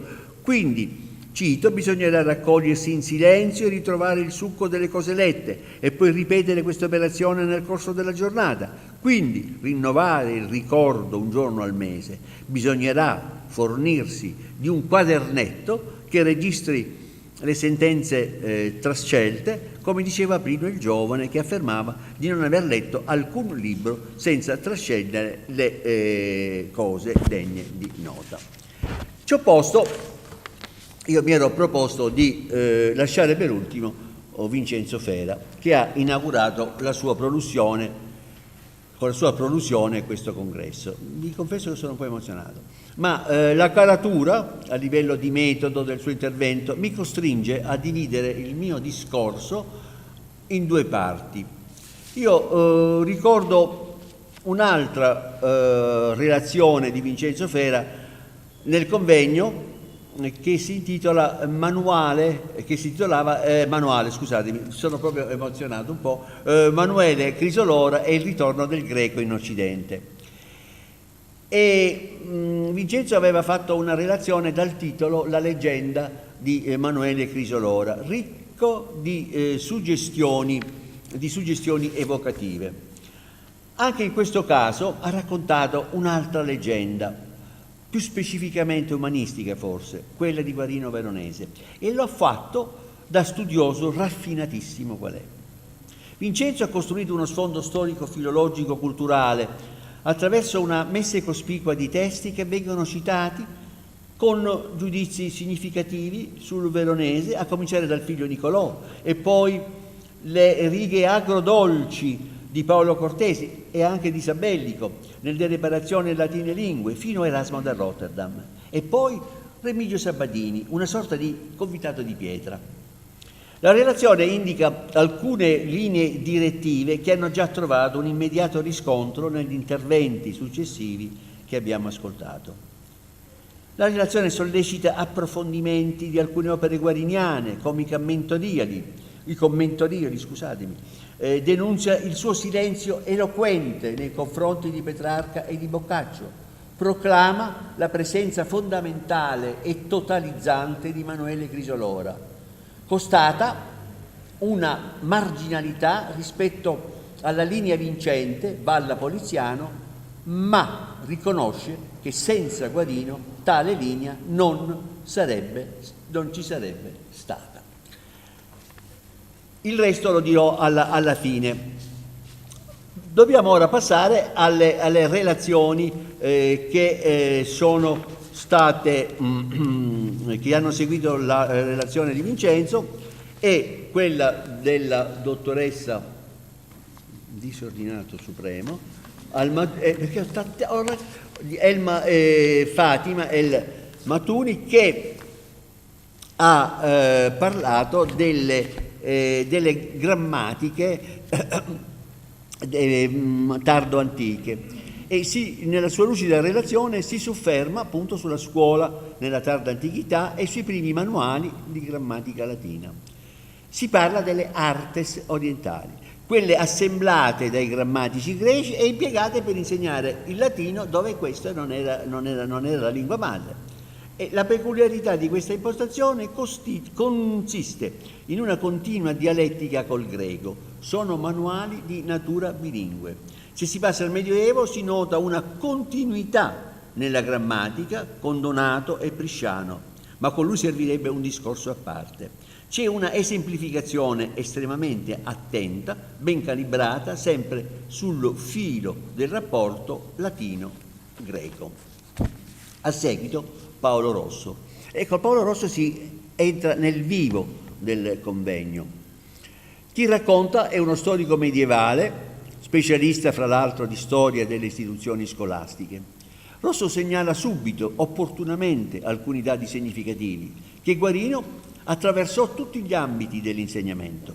A Firenze nel 1410 insegnò greco privatamente, avendo tra i suoi allievi Antonio e Angelo Corbinelli e Giovanni Toscanella. Giunto a Venezia si trasferì in una propria abitazione per proseguire con la sua attività di insegnante privato, quindi scuola privata, secondo il metodo della scuola convitto usato anche da Gasparino Barzizza a Padova.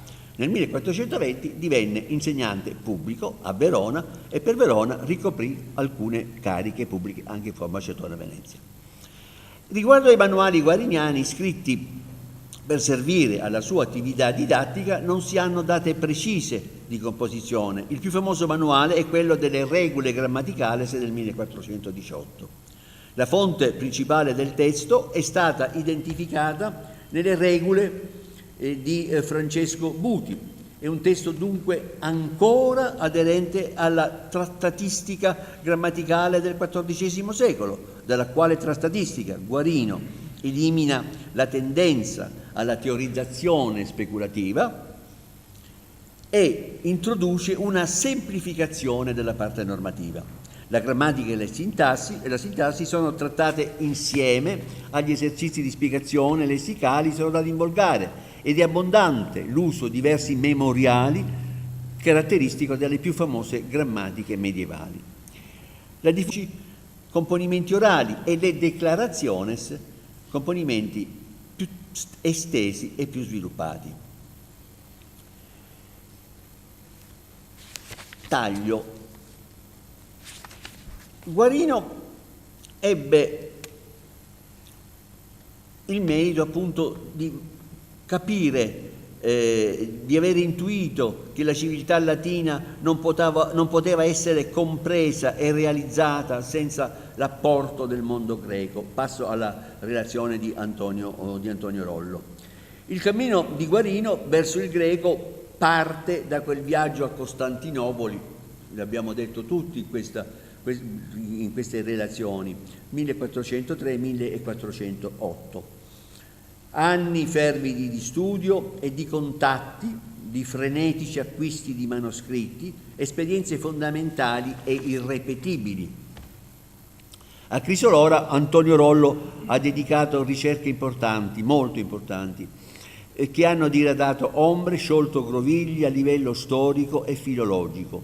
Un percorso di studio esemplare, una professione di fedeltà, quella di Antonio, che già negli atti di un convegno internazionale di studi, appunto su Manuele Crisolora e il ritorno del greco in Occidente, in un lungo articolo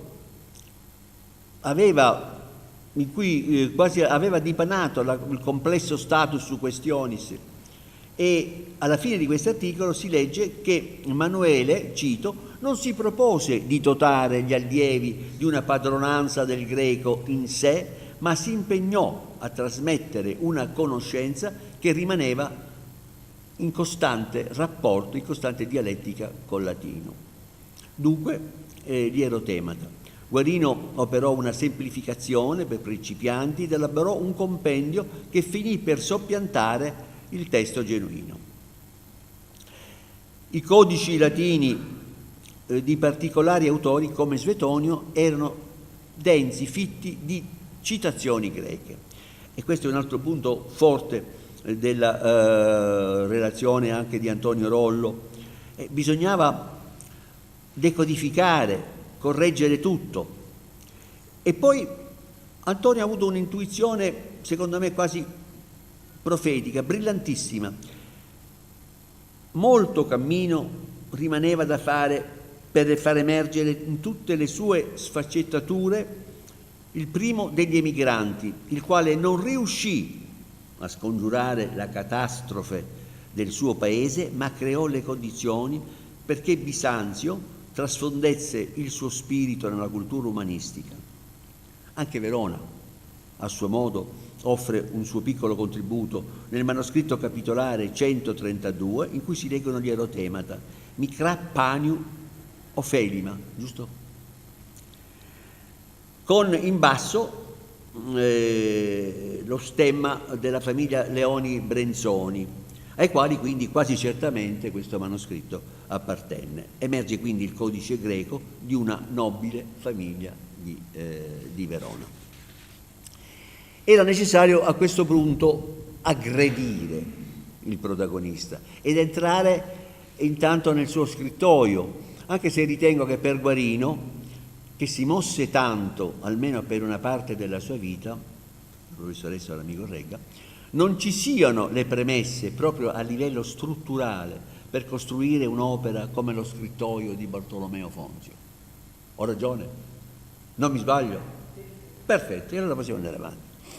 Qui cade opportuno un discorso sulla scrittura guariniana, affidato ad una studiosa del calibro di Teresa de Robertis, che iniziava un suo importante articolo sui motivi classici nella scrittura del 400 proprio con Guarino e il Vaticano Palatino Greco 116, da lui acquistato a Costantinopoli nel 1406.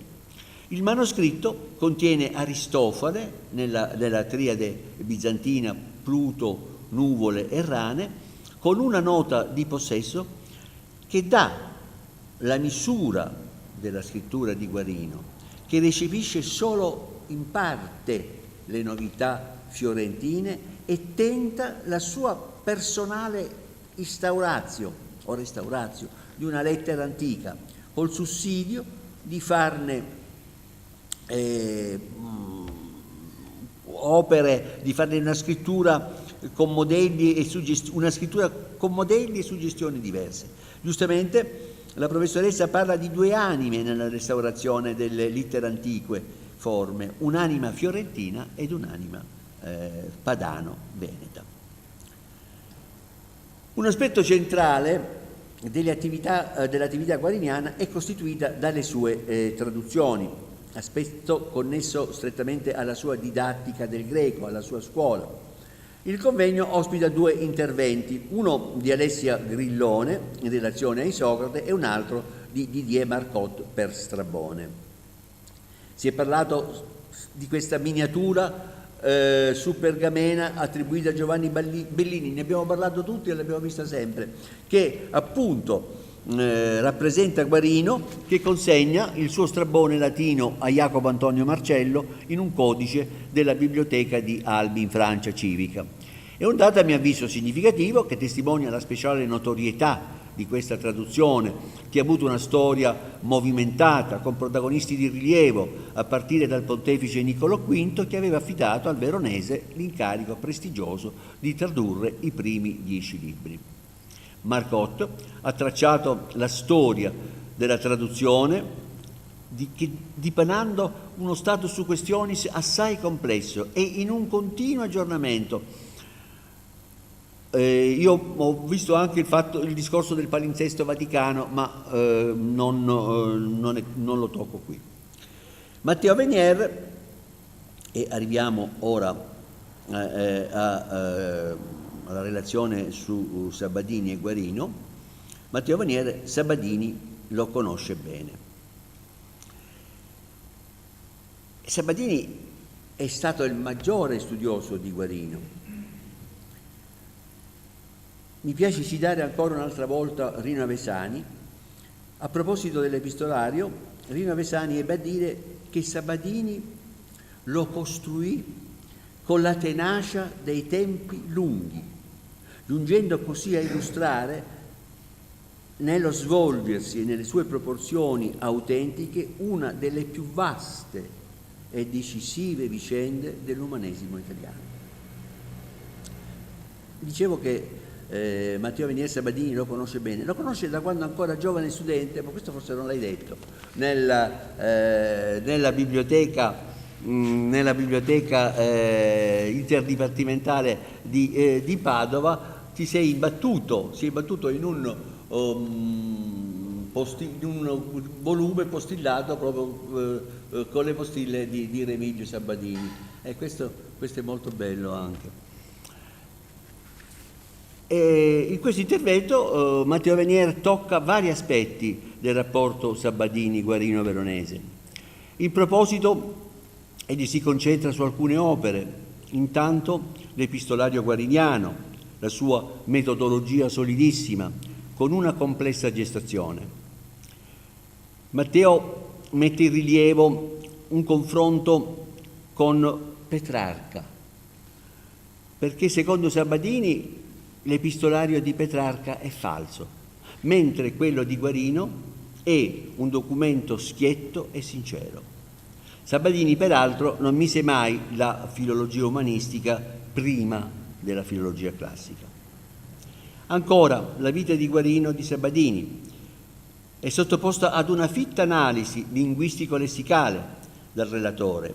Emerge il latinista, il vetusto classicista, mi sono permesso di scrivere. A tratti però il linguaggio e il lessico sono ancora, permettetemi, terra-terra. Interessante l'esame di alcune traduzioni delle lettere improntate a fedeltà per il testo, ma libertà di linguaggio.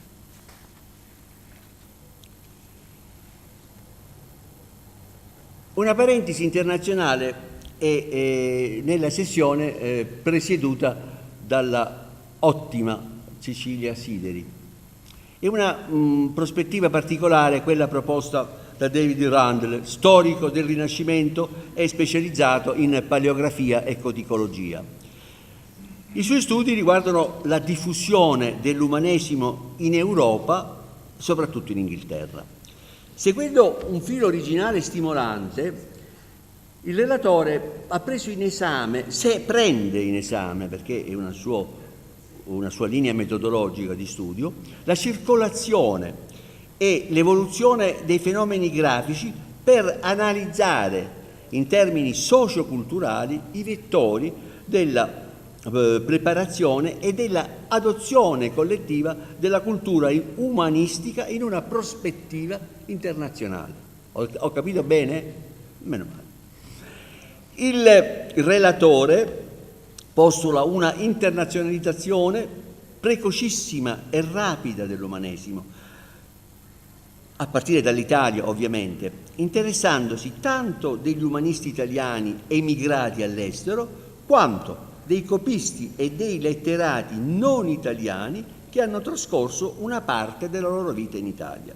Si tratta quindi di inserire l'esame della scrittura e delle mise en page in una prospettiva storico-culturale, dunque un'attenzione anche qui sui percorsi dei libri, una prosopografia paleografica che l'autore che ci fa vedere la connessione tra i copisti e i vari milieu culturali. Abbiamo ancora un'altra interessante relazione, che è quella di Randall, che è quella di Clive Latchford, che studia in particolare problemi relativi all'insegnamento del latino nell'Inghilterra del Rinascimento. Insegnante di latino nelle scuole, si propone di studiare la pedagogia nei suoi svariati risvolti in Inghilterra tra il 1540 ed il 1560. Al seguito, gli interventi di 3 dottoresse di ricerca che ho avuto il piacere di presentare poco fa. I primi 2 interventi sono supportati da una tensione filologica, da una sensibilità linguistica, da una capacità di contestualizzare i materiali negli opportuni contesti storico-culturali e con una ottima padronanza della bibliografia. La prima relazione, quella di Paolo La Barbera, è incentrata sul trattato guariniano sugli spiriti e sulla storia del suo testo. La relatrice ha già pubblicato il Trattato degli Spiriti in un articolo su schede umanistiche del 2023, lo Pseudo Focilide a Verona, note sulla storia del Parisinus 388 e dei suoi discendenti negli ambienti guariniani, con una edizione sul Trattato degli Spiriti di Guarino Veronese, i cui testimoni sono riconducibili al Laurenziano 57-34. La mano sarebbe bizantina, gli altri testimoni, 13 mi pare, tra i quali uno nuovo, un codice Durazzo Giustiniani 623, sono databili probabilmente tra il XV e l'inizio del XVI secolo. Di alcuni conosciamo i copisti, tra cui Agostino Dati. Il trattato probabilmente fu composto da Guarino durante il suo soggiorno in Veneto.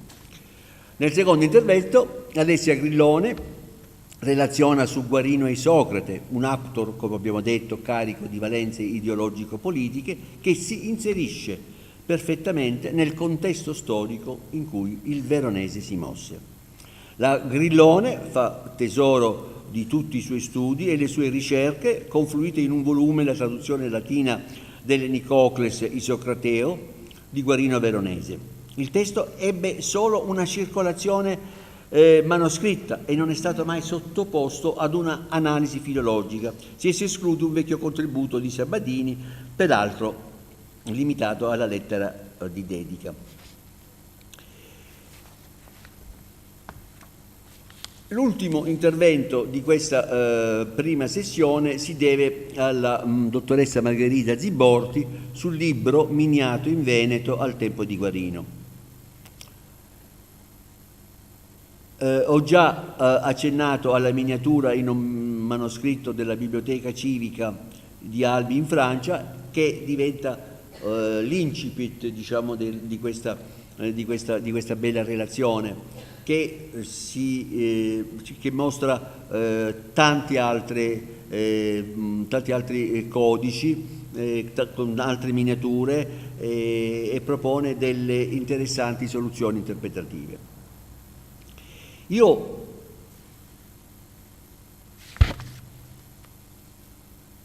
passerei a Francesca Masiero, che ha studiato alcuni aspetti della matematica abbacchistica, cioè quella dei commerci, della contabilità, della misura dei campi in lingua volgare e in grafia mercantesca.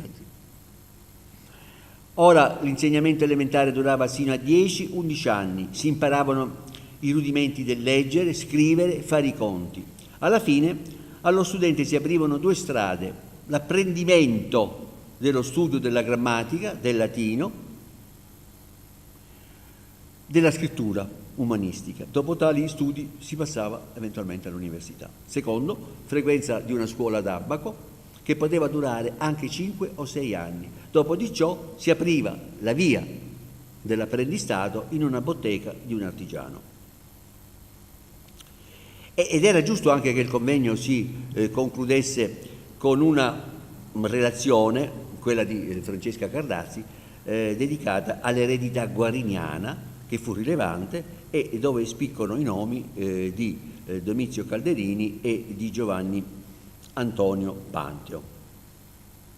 Ovviamente però né Calderini né Panteo furono diretti allievi a Verona di Guarino, ma è un'eredità che si coglie in tutto l'iter letterario di entrambi gli umanisti, anche attraverso mediazioni, attraverso passaggi significativi. Si pensi, questo non è stato detto ma mi viene di aggiungerlo, alle pagine De Termis Caldarianis, in cui Panteo accede a tanti testi greci editi o più spesso inediti, filtrati anche dalle traduzioni umanistiche. È il caso dei problemi da pseudo-aristotelici spesso utilizzati. Si tenga presente, e ciò mi pare decisivo, che l'area veronese a quei tempi risulta più chiusa rispetto ad altre città, ferma anzi sul proprio umanesimo latino, cui la scuola di Guarino aveva conferito una ineludibile patente di nobiltà. Gli eredi diretti di Guarino, i suoi scolari, sono da ravvisare in alcuni umanisti veronesi dalla carriera dignitosissima, ai quali non a caso, terza citazione, Rino Avesani dedica fitte pagine nella sua Verona nel 400. Martino, per esempio, e Giacomo Rizzoni, o anche Ermolao Barbaro il Giovane, uno degli interlocutori del De Termis Caldarianis. Tra gli altri, l'incipit del quarto capitolo di Verona nel 400 di Avesani, tra gli allievi di Guarino che nei decenni successivi alla sua partenza avrebbero svolto una significativa attività, appunto abbiamo Martino e Giacomo Rizzoni. A questo punto io avrei finito, però vi avevo detto che il mio discorsetto su Vincenzo Fera lo avevo diviso in due parti. Se trovo la seconda parte, perché se trovo la seconda parte, ecco, eccola qua. È stato tutto ricomposto. Allora c'era un motivo, ho voluto io, perdonatemi, che chiudere, che grazie anche agli organizzatori, a Paolo Pellegrini, avendo avuto questa possibilità di trarre le conclusioni, ho voluto che questo congresso si chiudesse nel nome di Vincenzo Fera. Non tanto e non soltanto per la caratura della sua produzione, ma per un motivo più segreto, più riposto. C'è forse una retorica degli affetti, ma mi va benissimo così. È l'abbraccio di due fraterni amici, ormai maturi, che si incontrano ancora a Venona, quasi 10 anni dopo. C'era stato un convegno petrarchesco, tradizioni petrarchesche dal Veneto all'Europa, ancora Veneto ed Europa. Convegno in cui, da pochissimo tempo pensionato, fui per l'ultima volta padrone di casa. Vincenzo pubblicò gli atti su studi medievali e umanistici, 2017, e mi dedicò il volume. E fu un gesto bellissimo, al quale non potei rispondere se non con i consueti, sia pure affettuosi e sinceri ringraziamenti. Oggi, per uno strano, fortunato, imprevisto gioco della sorte, grazie ancora agli organizzatori, mi si è offerta l'opportunità di ufficializzare questi miei ringraziamenti in un contesto di grande pregnanza scientifica, di grande calore umano, che onora Verona e il suo Ateneo. Ne sono felicissimo. Grazie.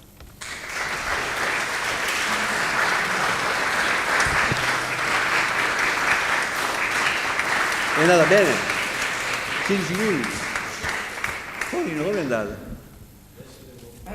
Devo fare anch'io dei ringraziamenti, oltre a tutti gli ospiti che sono intervenuti, e a Guglielmo per questa bellissima conclusione, agli ospiti più maturi, ma ai relatori più giovani che sono già stati ricordati, perché per loro questi convegni sono un po' come un battesimo, nel senso che si trovano così a fronteggiare dei maestri che hanno promosso, fondato e promosso la nostra disciplina, ed è sempre un po' una prova del fuoco per loro, e io volevo che loro si confrontassero anche per capire il modo e la strada lungo la quale devono procedere. L'ho fatto io tanti anni fa, ricordo le strigliate che mi dava Vincenzo quando sbagliavo gli accenti latini ed è anche molte lodi, oltre, però devo dire che quello che mi è stato più utile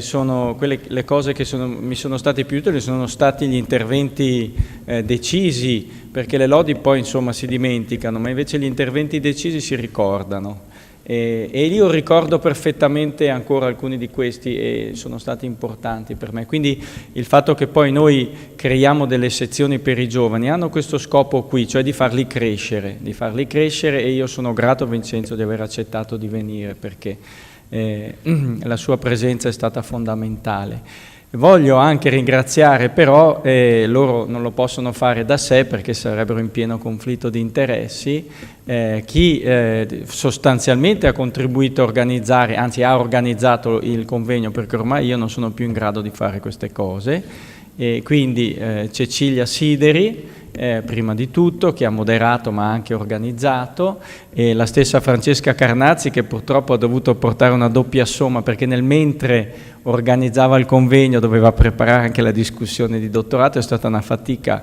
terribile, da cui è uscita approvatissima, ma la ringraziamo doppiamente per questa sua grande disponibilità, e anche la più giovane Matilde Donzini, che attualmente sta avviato il suo percorso di dottorato. Quindi davvero grazie a tutti per questa partecipazione anche intensa dal punto di vista del calore umano. È stato bello anche stare insieme, però non è finita qui, perché adesso c'è, come diceva mio nonno, la refezione, quindi dobbiamo procedere a nutrirci, perché dopo tanta fatica è bene anche recuperare le calorie e le energie.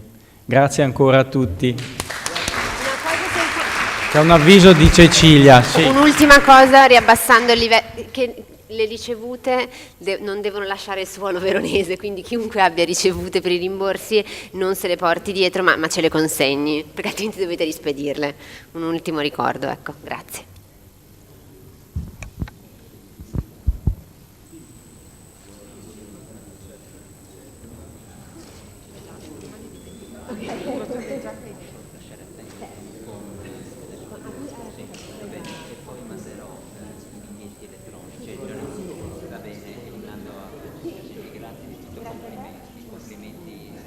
Matteo, grazie, mi spiace che non ti fermi. No, ma noi dobbiamo rimanere in contatto, quindi mi devi un po' anche aiutare con lui e con gli altri.